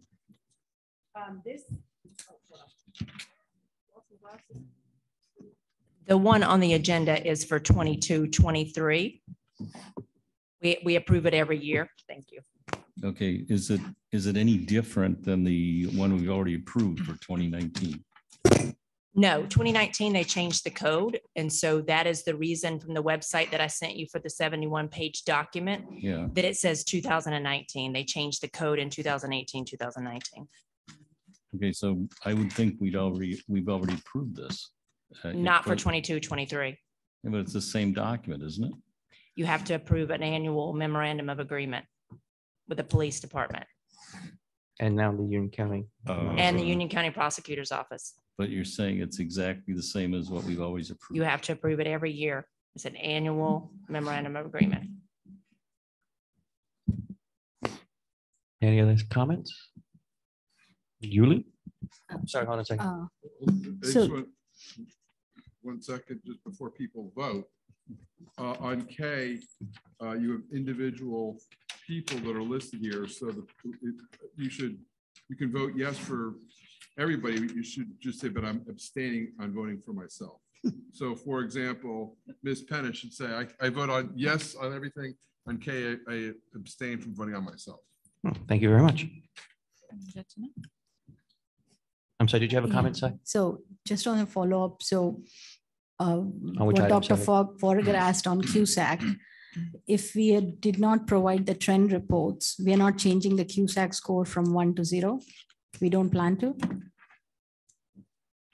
No, as Dr. Greer said, we don't have trends. The last data was 2018, 2019. So we'll still give ourselves the 1. Yes, we met with the state for 3 hours the other day. Okay. The state said that the trend data is just the 1 year. Okay. That's actually the trend data. So because we don't have trends, that's what they're accepting as the 1 point for CUSAC. Okay, thank you. Thank you. Julie, roll call. Mrs. Akiri, On A for first reading, everything except 7510. Second reading, everything except 3144. I'm abstaining from E and F.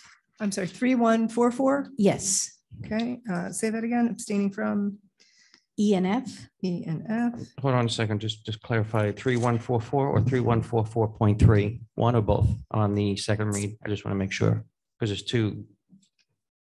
Well, the agenda changed. Just hold on 1 second. Just 3144. Yeah, just 3144. Okay, just want to clarify. Thank you. You abstained from D and E, if I'm not mistaken? E and F. E and F, sorry. Yes, and G, did we get a copy of this in our attachments? Yes. Okay, yes to everything else except on K, I abstain for myself. Thank you.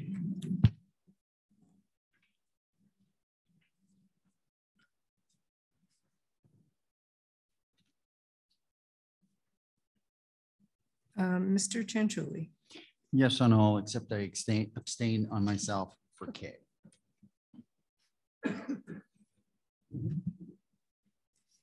Dr. Forger. Yes on all of it except abstain on myself on K. Mr. Hyman. Yes to all. I'm not in K. Thank you. Mrs. Penna. Yes to all, except K, I abstain from myself. Mrs. Stanley. Yes to all except for myself under K. Mr. DeQuilla. Yes. Thank you. Education, resolution A through C. Can I have a motion to approve that? So moved. Can I have a second? Yes. Any discussions? Roll call? Mrs. Akiri. Yes to all. Mr. Chanchuli. Yes to all. Dr. Forger. Yes to all. Mr. Hyman. Yes to all. Mrs. Penna. Yes. Mrs. Stanley. Yes. Mr. DeQuilla. Yes.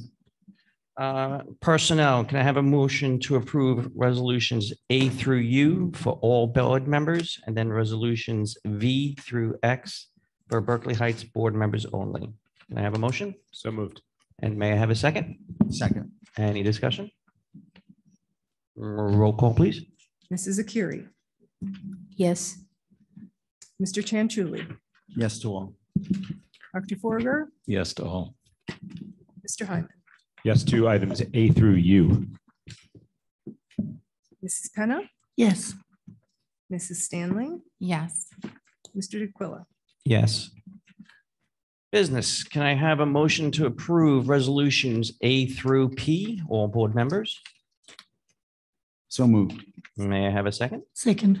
Any discussion? Mhm. On ESEA data, and I think this is item E and G. Can we see the report that is being submitted? It's submitted electronically through software that goes to the state portal. So that's how it's done. Can we not download this? I have not traditionally done so. We can try. I'm okay with approving it, but I would like to see these reports that are being submitted to Department of Ed. Okay. If you could tell me by when you can provide them, then I'm fine. I will look into it tomorrow. Thank you. Mike, I'm sorry, it was E and G you want? E and G. E and G. Yeah, okay. I was just going to double down on what Julie said before for M&N to thank both PAL and Booster Club for those donations. That's obviously a great event, important event, and couldn't happen without those funds. So thanks. Yes, thank you. Agreed. All right, roll call, Julie. Mrs. Akiri. Yes. Mr. Chanchuli. Yes. Dr. Forger. Yes. Mr. Hyman. Yes to all. Mrs. Penna. Yes. Mrs. Stanley. Yes. Mr. DeQuilla. Yes. Finance. Can I have a motion to approve resolutions A through G, all board members? I reviewed the bills A through early. D. I'm sorry, that's A a through typo. D? Yep. Oh, sorry. A through D. I amend that. I reviewed the bills in the board office earlier this week in the business office, and everything seems to be in order from my perspective. So moved. Thank you, Robert. I have a second. Second. Any discussion? Roll call. Mrs. Akiri. I'll abstain from in item A for check number 206869, and then abstaining from C. Yes to the rest.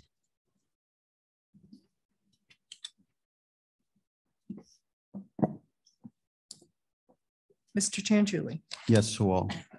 Dr. Forger, I abstain on check 206869 and yes to the rest of it.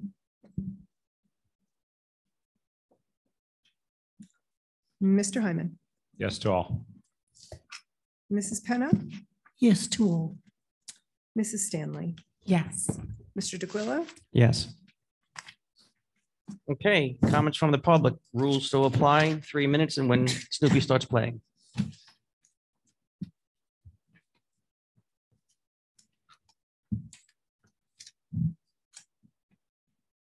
Hi, good evening. My name is Hong Lin, Berkeley Heights. So I'm here today to speak on behalf of Berkeley Heights Huaxia Chinese School. We are a nonprofit educational institute based in Berkeley Heights since 2016. Our mission is to teach Chinese language and promote Chinese culture to the public and foster a multicultural exchange.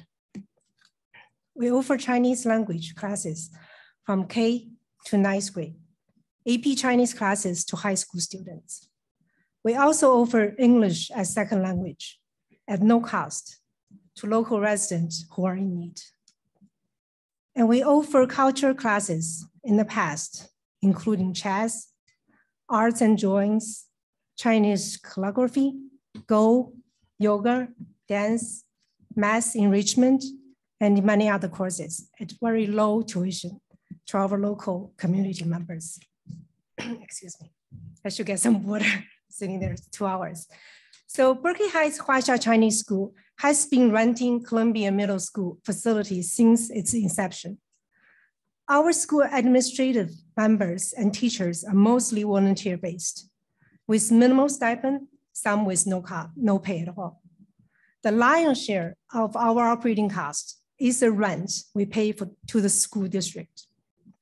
While we appreciate the district decision to offer 5% discount to us on the published rate for the school year of 2022-2023, this is still a cost we cannot afford. As compared to other local nonprofit organizations utilize local school facility in New Jersey, our rent has been excessively high, even before the rate increase by the school district.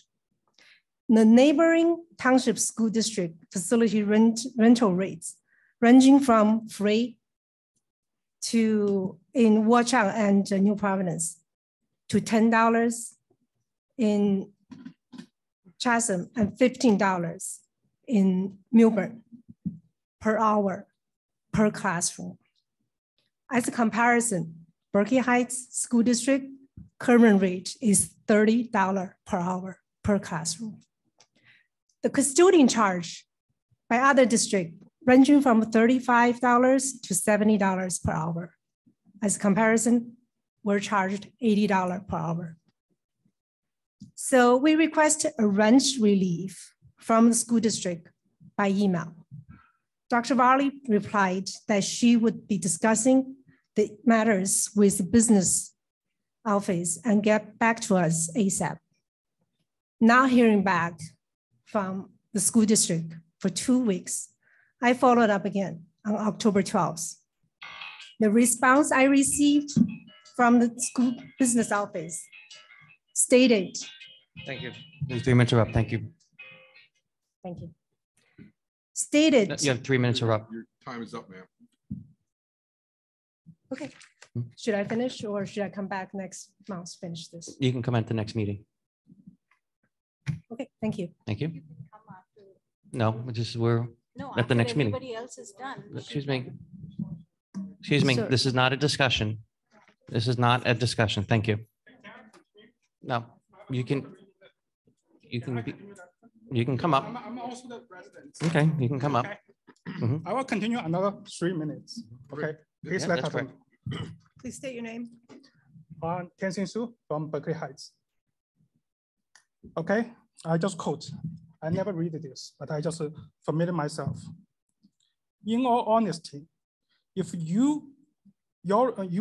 have the room available, I cannot imagine your group not jumping at the opportunity to utilize their facility. They are only members. We are the residents. If you receive the email in such a fashion, what do you think?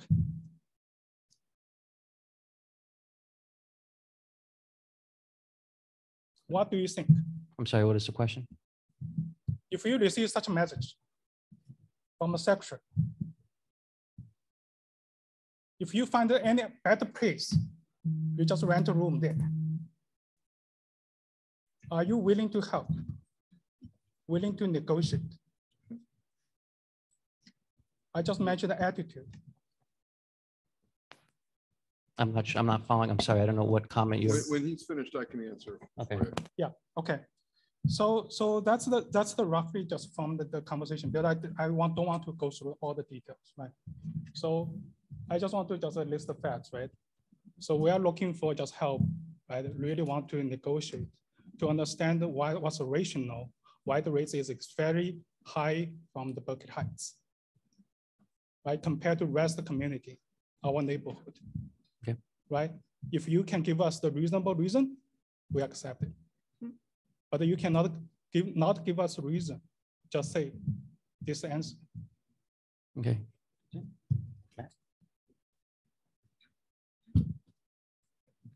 So, sorry. So just so you understand, the facility use, whenever anybody uses a public entity, the board has set rates, and those rates are applied uniformly to outside entities that use the facility. Just so you understand, for a facility to be open, we are legally mandated to have a custodian in that facility who has a Black Seal license. That's required by law. So we have to pay overtime to an employee to stay at the facility. We cannot negotiate individually with a group. We have set things, but we can take a look at what the facility rates are and get back to you. But the business administrator and the superintendent, they're not empowered to negotiate at all. They have to follow what the board sets as the rate. The board set the rate, the board sets the policy, and these folks implement the board policy. So based on your question, the board, you have a policy committee, the board policy committee can take a look at this, look at other rates in the area, and then come back. But they can't negotiate tonight or in the near future. This takes a little bit of time. Man, it's not a back and forth. The public comment is finished. I'm just explaining the question and what the answer is. We do not negotiate over it. The rates are established and they're applied uniformly for any group that wants to come in and use these schools. So, but we can take, I'm not the decision maker, but the board can take a look at it. Thank you for your answer. Right? Yeah. So this is some answer we are looking for something, but our question, right? The question is, what's your rationale, right? If you sell products, right? If you sell just $100, other people sell $50, right? You need to tell us, right? Why your just selling price is so high compared to the rest of the community, right? That's our question to the board, to the admin. Why our Berkeley Heights give such a high price to our residents compared to the other just the community? We didn't get an answer. So we do have a meeting set up with the finance committee to review this. I think it's October 31st. It's on Halloween. So we do have a meeting to discuss this. So I don't want you to think we have let go of it, but it is a meeting with the finance committee to discuss it. But like Mr. Giacobbe said, we are bound by our policy. So someone will be getting back to you after we have this meeting. Yeah, Dr. Valley, thank you for your answer. That's something we are willing to hear, right? If you have some actions, let us know, right? Okay. Don't write the letter like this way, right? Thank you. I much appreciate it. Thank you. Is it okay I come back next month? Next month, yes. Okay, because I do have the other half. Okay, thank you. Thank you. You can, ma'am, you can also submit your report to the board. If you have something in writing, you're free to submit it to the business administrator if you want to do that, or email it to her tomorrow. We have. Okay. Okay. Okay, thank Yeah. you. Any other comments from the public?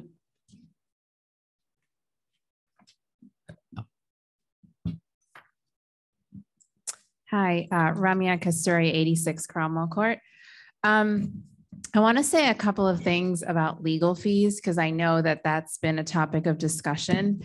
It's not bad or wrong to discuss legal fees, but if we do have a discussion about them, we should be honest.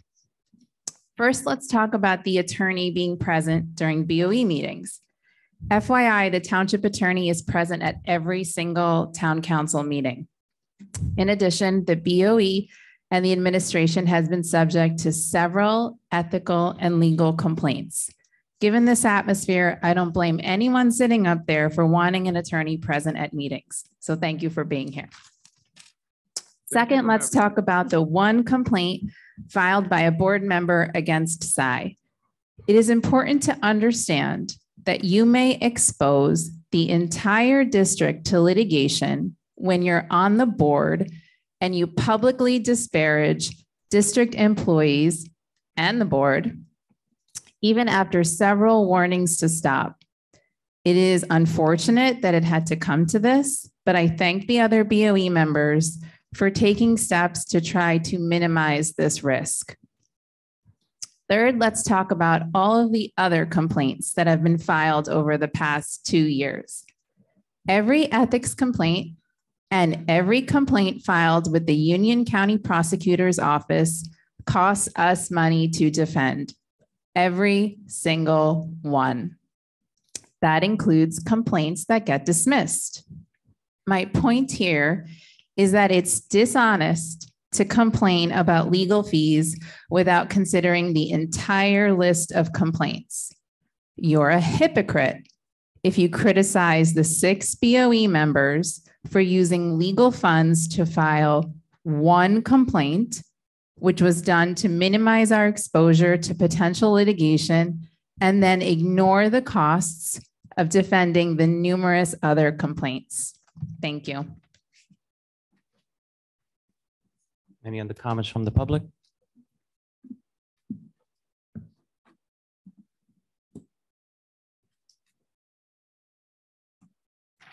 Natasha Jolly, Berkeley Heights. So my question is with respect to the timing of the approval of the district goals versus the approval of the budget. The 2022-23 budget was approved in April, and the goals were just recently approved in September. So the question I had was, how can the budget be approved prior to the goals being set? Because then how do you know that the budget will have the right level of funding for the goals that you want to achieve?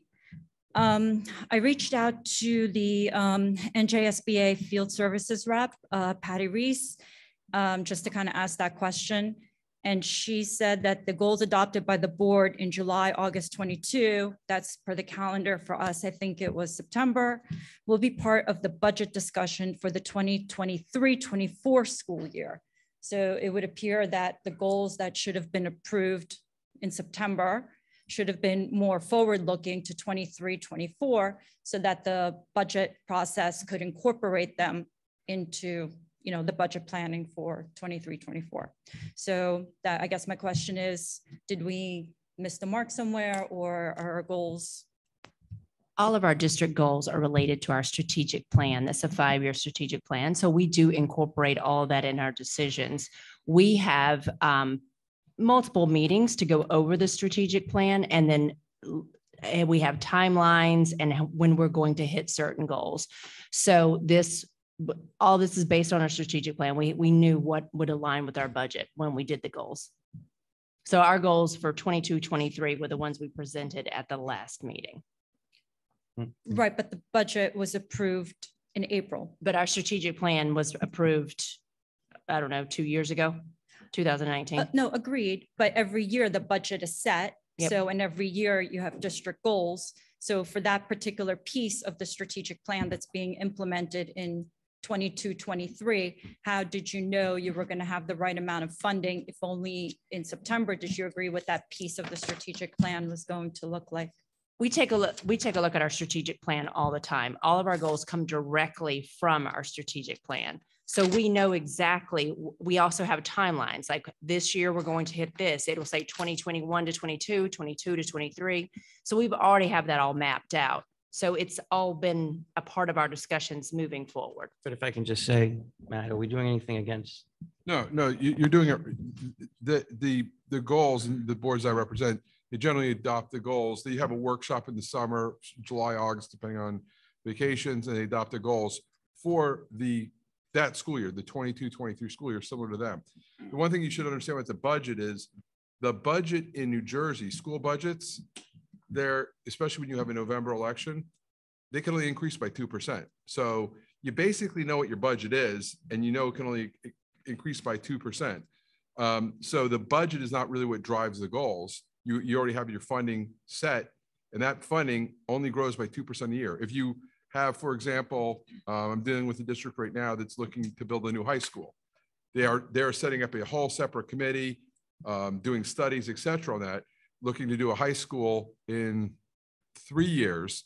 And so that's part of their strategic plan because it's a burgeoning population. And that's when you go out for bond referendums, et cetera. But the actual budget that you have this year, I don't know what your budget went up. I can't speak to it, but you're capped at a 2% tax levy cap, unless you're using. We had some waivers. You had waivers, but that's the you don't have a lot of room in your budget that you're gonna all of a sudden say, we're gonna build a new building with our new budget. That's not how it works. But the goals, most districts adopt the goals in the summer for that school year, the 22-23. They're not adopting goals that summer for a following school year. And the reason that is that the board members, when they're elected, they're serving that for that school year. If they're adopting goals a year in advance, there might be different board members that get elected to the board that might have very different goals. So that's why it's got to be coterminous with the board that is serving for that school year. And as you know, with the shift of the election, it used to be that the elections were in April and boards would seat in July, and then they'd go to the June 30th. Now with the shift to November elections, boards now get seated in January, reorganized in January. And so the election doesn't line up with the school year, but the majority of the board will be there for the 22-23 school year goals. That's why they set them this year, and each year they set new goals. So that is appropriate. And that's what's done across the state. I don't know, New Jersey school boards, I don't know, what the context was, but that's what I would advise my clients. All right, thank you. Thank you. All right.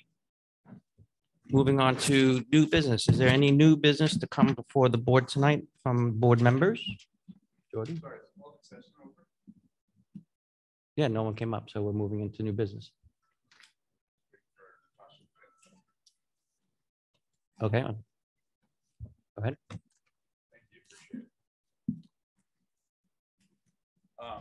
Todd Najarian, Camptown Drive. Just a couple questions, and I know I have to get through them all. I was listening earlier because I couldn't get here at the start, but we heard tonight that there was a question about geometry and only 45% proficiency. Even though we're meeting the state standards, it just seemed a little bit alarming that half the student population are not meeting it. Do we have a remedial plan?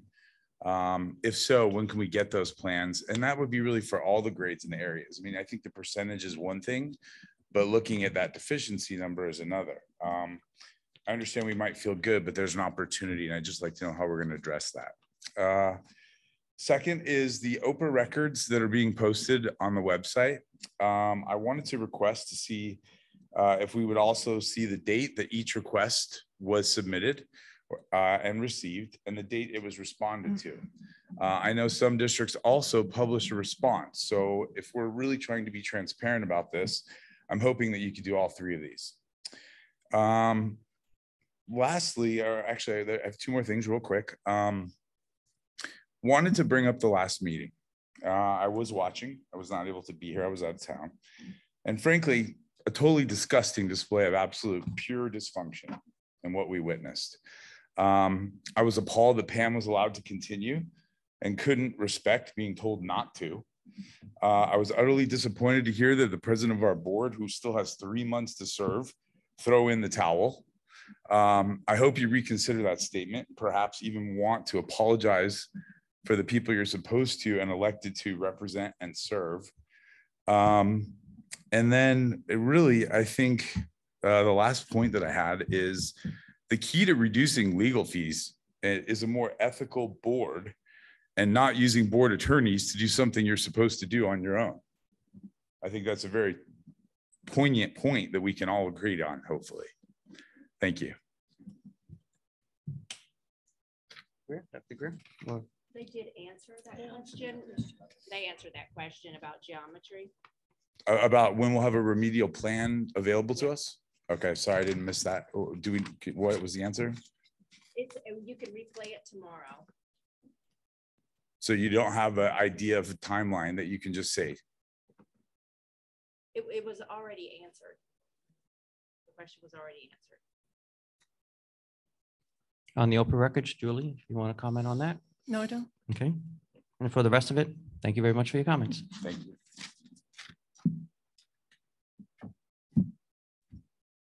Now moving on to new business. Jordan, sorry. All good. So I mentioned earlier, we in athletics committee, the concept of homecoming came up, and I thought I would just raise it tonight to see if, and again, the definition of homecoming, I think is, I'm not coming to the table with any sort of, I think we should do, just that Ann seemed intrigued by it. I won't speak for Mr. Nixon, whether he's intrigued or not. And I think this would probably be a 2023-24 school year concept, but I wanted to see if any other board members had a thought on it, if Dr. Farley had a thought on it. And then I guess the other question would be, if there is intrigue, what do we do? What's the next step? Does this live with a booster club? Does this live with athletics? You know, homecoming when I grew up in Scotch Plains did not involve a dance, but I've heard rumblings of that's what other districts do. So I guess we could define it how we would want if we wanted to do it. I think we could probably put together a parent committee. It does take a lot of volunteers to get homecoming and, you know, and talk to the administration. I do think I remember, and who knows if I dreamed this, that we did have homecoming years prior to me. I'm looking at you. Did we, Mr. Nixon? No, no homecoming. No, prior to you even. Yeah. Before 2012. So we would just need to put together some type of committee. Oh, Mr. Hopkins. 2005. So maybe it's something we do need to revisit and see if there's parent and student interest in getting homecoming back up and running. Thank you. Robert. Yes, we've had conversations here and there, I think at the board meeting as well as in the policy committee, about possibly changing the configuration of some committees. And I think the policy committee wanted to get the board input going forward.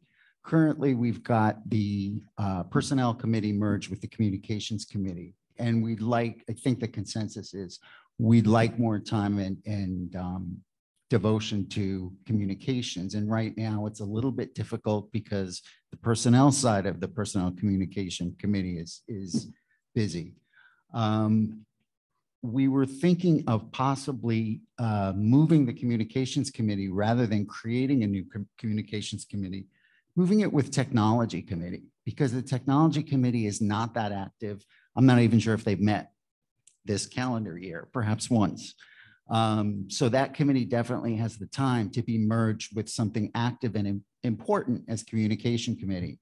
Moreover, I think there's a natural synergy between communications and technology in this day and age. Obviously, we're using technology more and more to communicate in a number of ways. Everyone is aware of that.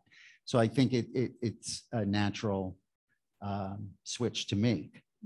And we'd like to, the policy committee would like everyone's input on that going forward, switching up the committees, because as you know, they're all listed in our policies.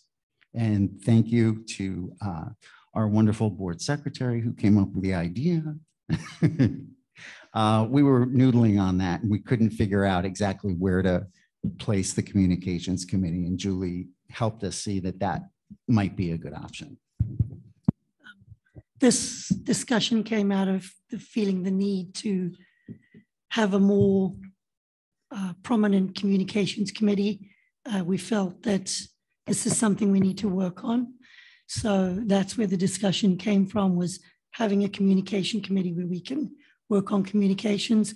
We also felt that technology was kind of hand in hand with that. And that's where the discussion came with sort of merging the two. So that's definitely something worth considering moving forward. Just understand that the board reorganizes first In week of January, January. of course. So if you want to do this, it's in your bylaws. The committees, it's under the powers of the president, and they appoint the different committees. My suggestion would be for the policy committee, if the board doesn't object, have the amended bylaw at your November meeting, adopted at your December meeting, so that you have this communication/technology committee in place for your reorganization in January. Because you can't do it, you can't introduce a policy in this calendar year. You want to do it prior to the January reorg. Okay. Yeah, Julie? Robert, are you able to talk about that 130% issue? We had said we were Yes. going to do it last meeting. Yes. Are we done with this topic? How do we Oh, I feel just about? wanted to, Yes. before I we am. close out. So is there any objections not to look and amend the policy to create the communication technology as part of an amendment? So do we still use the technology part of the committee? Like, have we met? We have not met because Yeah. again, from a purpose standpoint of what is the committee going to be, we haven't had a need to come to the technology hasn't come to as questions. So, But we have in the past. Yes. You know, years past, when technology, we're looking at updating technology, there were a lot of technology discussions. So I think it's important that we actually keep that part of it, because moving forward, we may need to look at updating technology as well. Tom? Seems okay to me. Okay. Anybody else? Robert, you said you had something, but Tom, let Tom go first, then we'll go back to Robert. New business? Yes. Yeah, we'll change the policy in this calendar year. Yes. And so this would be in place for January. Correct. Yep.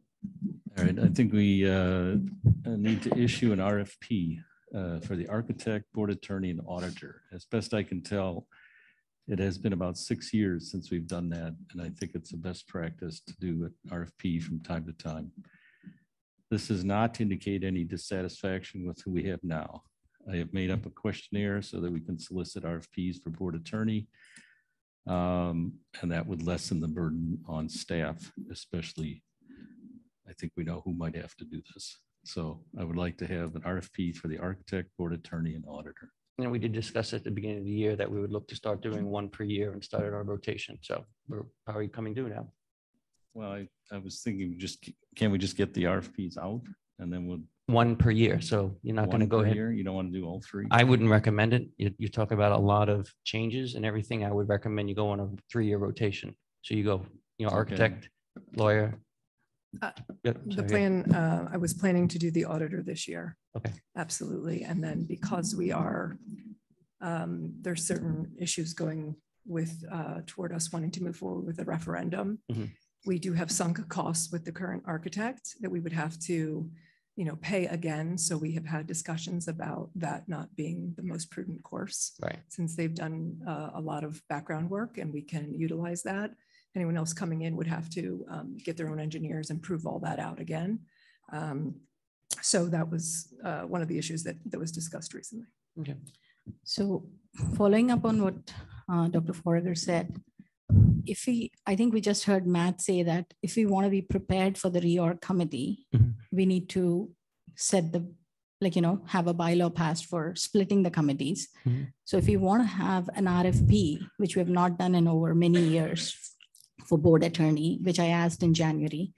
So why can't we do it now? Be prepared for January. I would not, my recommendation, and I could be overruled, was to do it in time to have a change at the next fiscal year. If you do it in January or you're doing mid-fiscal year, I don't know if that's something you want to do, but I wouldn't recommend it. How will we do it in January? Because on January at the reorg meeting, we have to vote on who the board attorney is. I'm saying do it as part of the fiscal year change.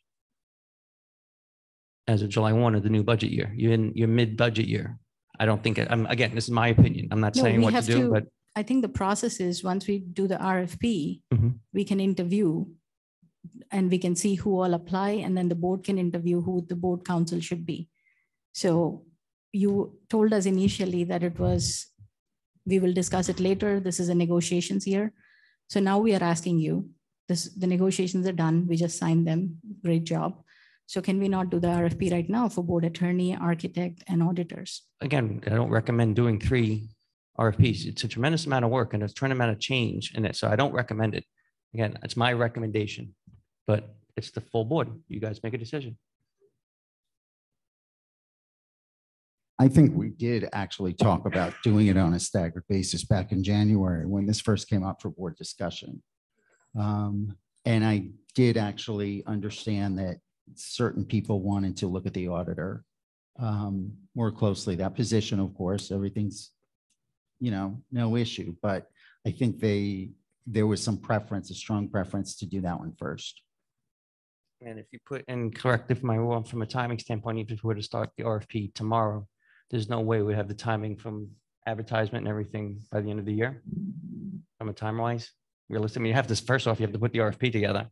Yeah, we have to put that together. So, and then we have to get a committee together to review the materials that people have submitted and then do interviews and so forth, and then have a ranking system set up and, weighted and all that documentation. So, I mean, it's certainly on my list. If you've been in my office, it's high priority on my whiteboard to start with the auditor. I'm just being realistic. I don't think you can get it done between now and the end of the year. I'm not saying no, I'm just saying realistically speaking. Actually waiting for him to finish the audit. I don't know. Right. But I'm just saying, even if, and what I'm saying, and in general, any RFP right now, it's not going to be done by January 1. I'm looking at just my own experience. I'll just say one thing. You can do whatever you guys want. I'm not advocating one way or the other. Generally, I've seen it done more on the fiscal year basis. And the reason being is that you have November elections, boards change.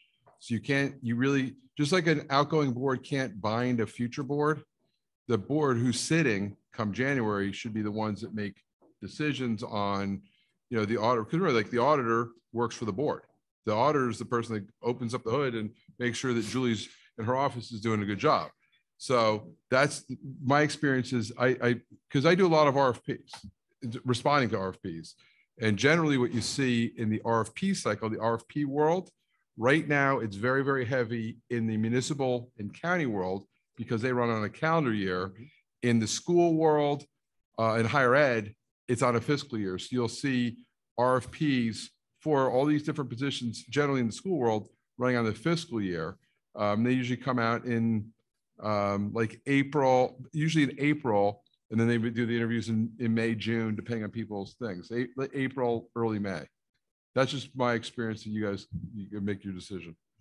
How much time do you think it would take to put together an RFP, say for auditor, and then I'm just trying to figure out the amount of time involved here. So you put together an RFP, you issue it, then what do? We have you have to have it come in and interviews or what? It's up to the board. It's up to the board. As Julie said, there's got to be a ranking system. Whenever you're doing professional services, you don't have to go with the lowest price because you could have some kid who just graduated from Seton Hall Law School saying, I'll do it for $50 an hour. They don't know anything about it. I need his name now. Yeah, exactly. So usually you have a ranking system on it.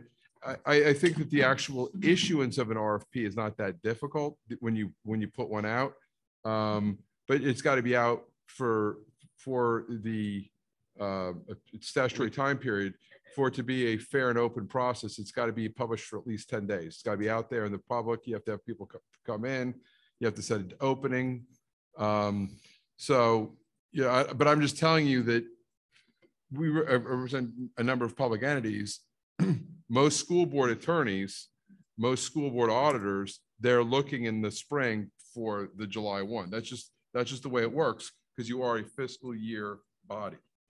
And when they changed the election, they didn't change you guys to calendar year. So, call me crazy, but that would have been a little bit easier.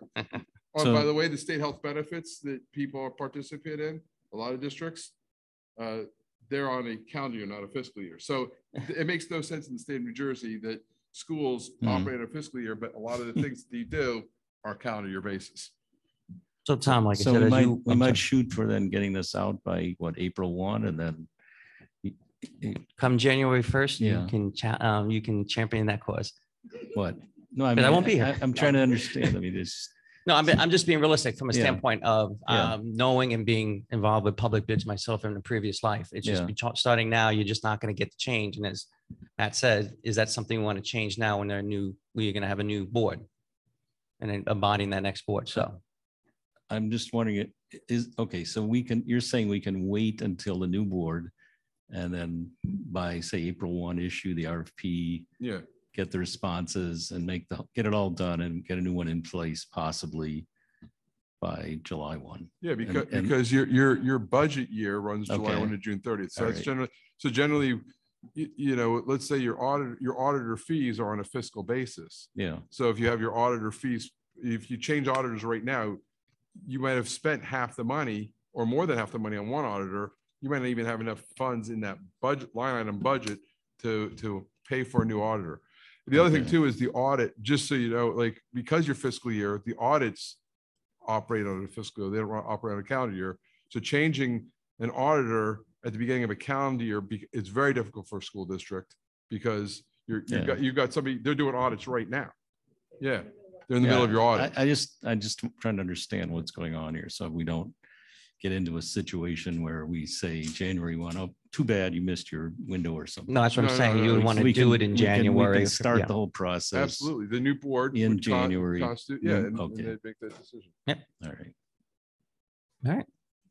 Sorry, another question? So the new board do they have to approve these vendors for the entire year, or can we just say we are only doing this till June? Matt? Because we are planning to do the fiscal year. So Yeah, the board can, just so you guys know. no, I'm saying the approval in January. My question is, because this January, when I asked, can we look at other alternate attorneys and architects? We were told we're doing it for an entire year. We are in a negotiation year. We can't do this. Now you're saying it's too late in the year because, just let me finish my question. So it's too late in the year. We might not get enough bids and we might not have a conclusive answers. And I agree that there's going to be a new board. So when the new board does the reorg meeting, can they only approve these vendors for the fiscal year? Because we are going to do an RFP, can we say instead of the calendar year, we're going to only approve them till June or July? The new board can do whatever they choose to do. If Okay, the new board thank you. says we only do 6 months, they can do 6 months. If they want to do just one for 6 months, that's up to the new board. They absolutely can do that. And the other thing you have to remember is in the area of it's a little bit more difficult with architects because if you have them drawing up plans, that's copyrighted material. So if you fire your architect, you don't get their plans. I mean, that they do. Yes, it's their professional. It's their document. professional thing. So you gotta be, in terms of a lawyer, lawyers under the rules of professional conduct, et cetera, boards can change lawyers. You know, I could get reappointed January 1st and February 1st, the new board could say, you know what, we don't like Giacobbe, we're changing. That's their prerogative. And all the lawyer contracts say that that can be canceled anytime. Lawyers and auditors, I think it would be easier. Architects, you gotta be very, very careful because I've been involved in litigation where somebody thought that they could just get rid of an architect and keep the plans. And they said, oh no, you don't get to use our plans. Go out and hire an architect, and ended up costing it wasn't a board, it was a municipality, cost them a lot of money. But with regard to the architect, we've already spent money, I thought, on. We have. I'm just talking in generalities, sir, kind of because plan. I don't know what you've done yet. Isn't this right? We've already spent money on, do they have any copyrighted material? Whatever, if you're coming in as a different architect, you're not going to rely on whatever they've done. You're going to want to do your own due diligence, right? You're going to want to have your own engineers come in and your own, rewrite. You're buying yourself a lot more money. Paying multiple times for the same work. And no two architects agree that their plans are right. So you're going to get a whole new set of plans. Well, yeah. Okay. Robert, you had another? Yeah, I was just going to move on. Are we done with this? I hope. I just wanted to report out on something as a follow-up. A resident had a question regarding particularly legal use of attorneys, particularly with respect to tracking and a log that keeps coming up as a question. This, I just want to interject, it's policy 0174, legal services. That's correct. The question keeps coming up over and over again about the log, and other similar questions. There in policy 0174, it does state that a log would be kept, and there are other similar requirements basically around managing guardrails for the use of legal counsel. Ostensibly, I'm inferring it's because of costs.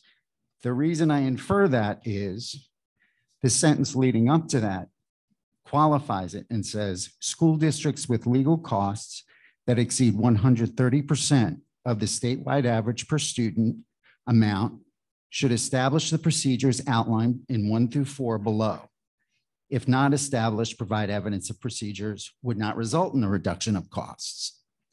So those items 1 through 4 that people keep asking over and over again about, including the legal log and the tracking and all that, it doesn't apply to our district. The question is, the threshold question would be, what are our legal costs based on a statewide average per student amount?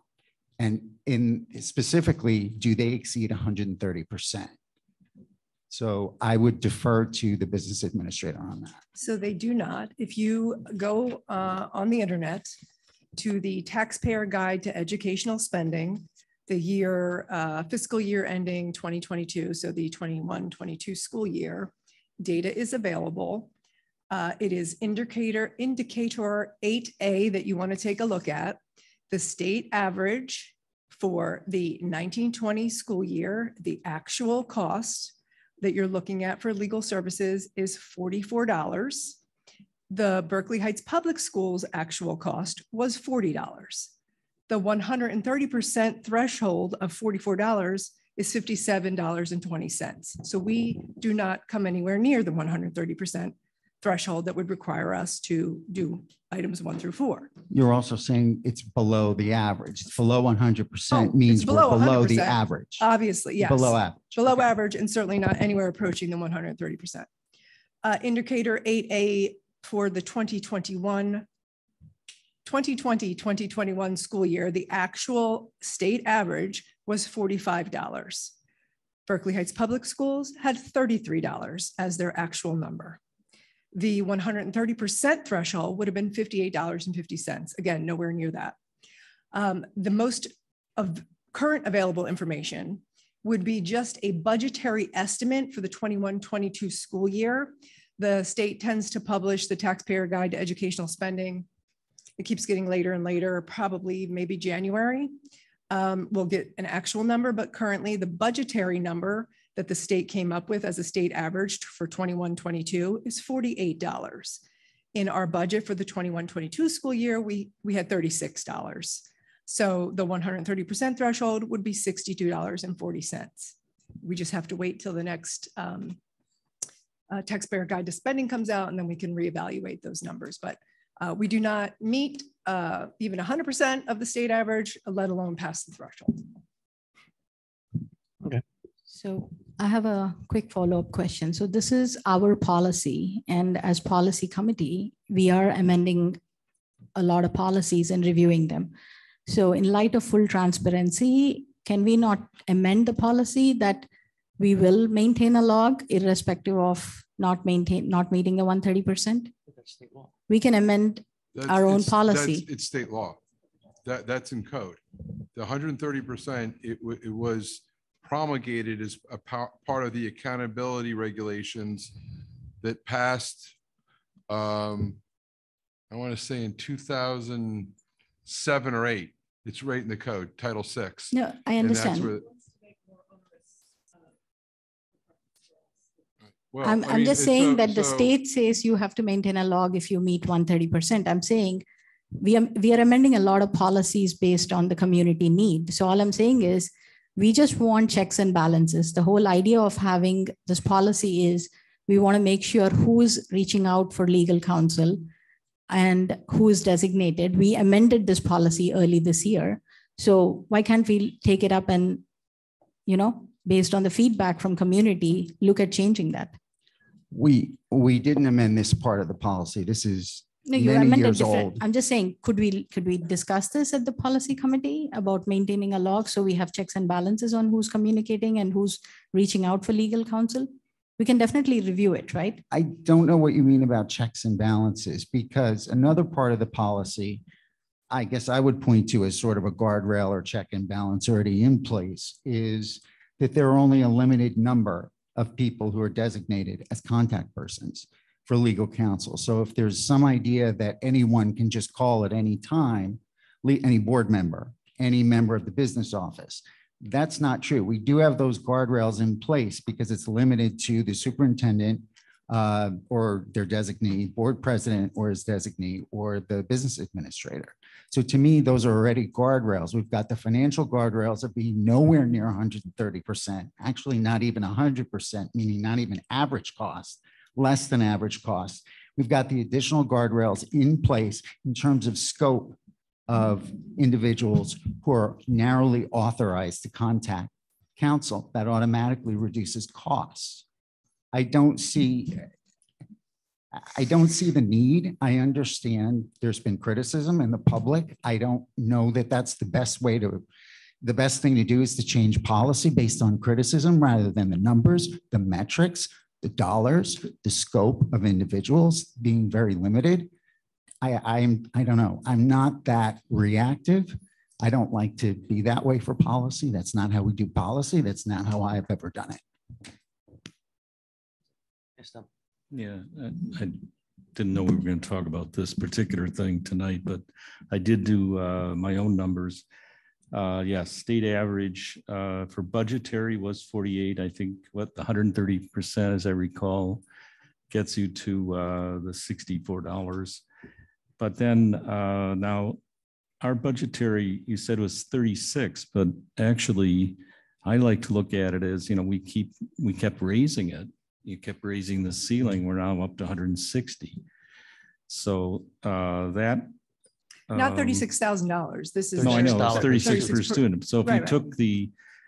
But we won't know if everybody else. Let me just finish. I have a different view of the numbers. That's Mhm. what I wanted to go through. Unfortunately, I don't have the sheet with me, so I'm just going to do this from memory, and we can check it later if you want. But state average, I think, 48, and then you get to 64 with 130%. Now, as for what is our budget? Well, yeah, the initially adopted budget was $36 a student. But then when we kept increasing it, we got up to 160,000. You divide that by 2,500, and it puts you over the 64. So, but you don't know what the state average is going to be, because maybe everybody had to increase their budget this year, and the state average is going to end up being $60. We don't know that yet. So you really, I understand the math that you've done. Yeah. Because based on our budget increasing, but that doesn't mean that the rest of the 600 districts in New Jersey, their budgets didn't increase as well. So that this budgetary number of 48 is an estimate right, for the 48, state. The 48 was for the most recently completed year, right? 21-22 budgetary number means they took everybody's budget on that line and they made an estimate. Yeah. And yes, we increased ours. Right. But I think I'm pretty sure I was doing. I wish I had the numbers here. We could, go back to this next time if you want. But I'm pretty sure that I took the state, whatever our budget number was, and I looked at it. Got up to 160,000 divided by 2,500. It came out to a little more than $64, which was basically more than by a few cents. The 130%. But that's not how this. That's not how this works. Well, I think we need to haven't clarify. Exceeded the legal services until the state releases a new actual number. Well, the problem here is the state law and the policy are not all that clear as to how you compute all of this. All right. And yes, but going through the process, I can do a computation that gets us just a little bit above. So, I mean, there is a policy. Hold on. And are you certain that they are dividing that raw number by the raw number of students? Julie, I'll tell you what, I think best if I not try to do this by memory, we not try to fight this out in public. What I'd like to do is just send you, Cy has something here. But Tom, I'm going to say, this is something to say that can go back to policy. Right, yes. In terms of policy, I would say, there may need to be some clarification as to exactly how all this is computed, because there is, there's an initial budget number that we adopt, and then it can change as you raise your limit. And so the policy maybe should be a little more detailed about how I this would is all just like to say computed. that this Go ahead. number is brought up twice Yeah. throughout the year by the county office in the state. It is brought up during our mid-year budget review when we evaluate the number, and then also in the budget software. So when I get into the budget software this year and we put in our revised fiscal year 22 numbers, that is when it will either trigger and I will get an edit warning or an edit error that we have exceeded the 130%. So that is when we will know for certain what the number is. But that won't be until we'll maybe March. We'll know that in March. Let me ask this then, that you get me some information on exactly how they compute it. And then maybe we'll look at whether that should be part of the policy. Okay. I mean, it's just, I'm uncomfortable with the whole policy. I mean, I'm uncomfortable with that aspect of it, that it's not so clear as to how it's computed. I like clarity on computations. Talk to the state. Oh, I'm sure they'd like to hear from me. We'll see them next week, won't we? Yes. Right. You guys will. Okay. Anything else? If not, I would say, can I have a motion to adjourn, please? So moved. May I have a second? Second. I'm surprised at the hesitation. Comments? All in favor? Any opposed? Any abstains? Thank you. See you in November.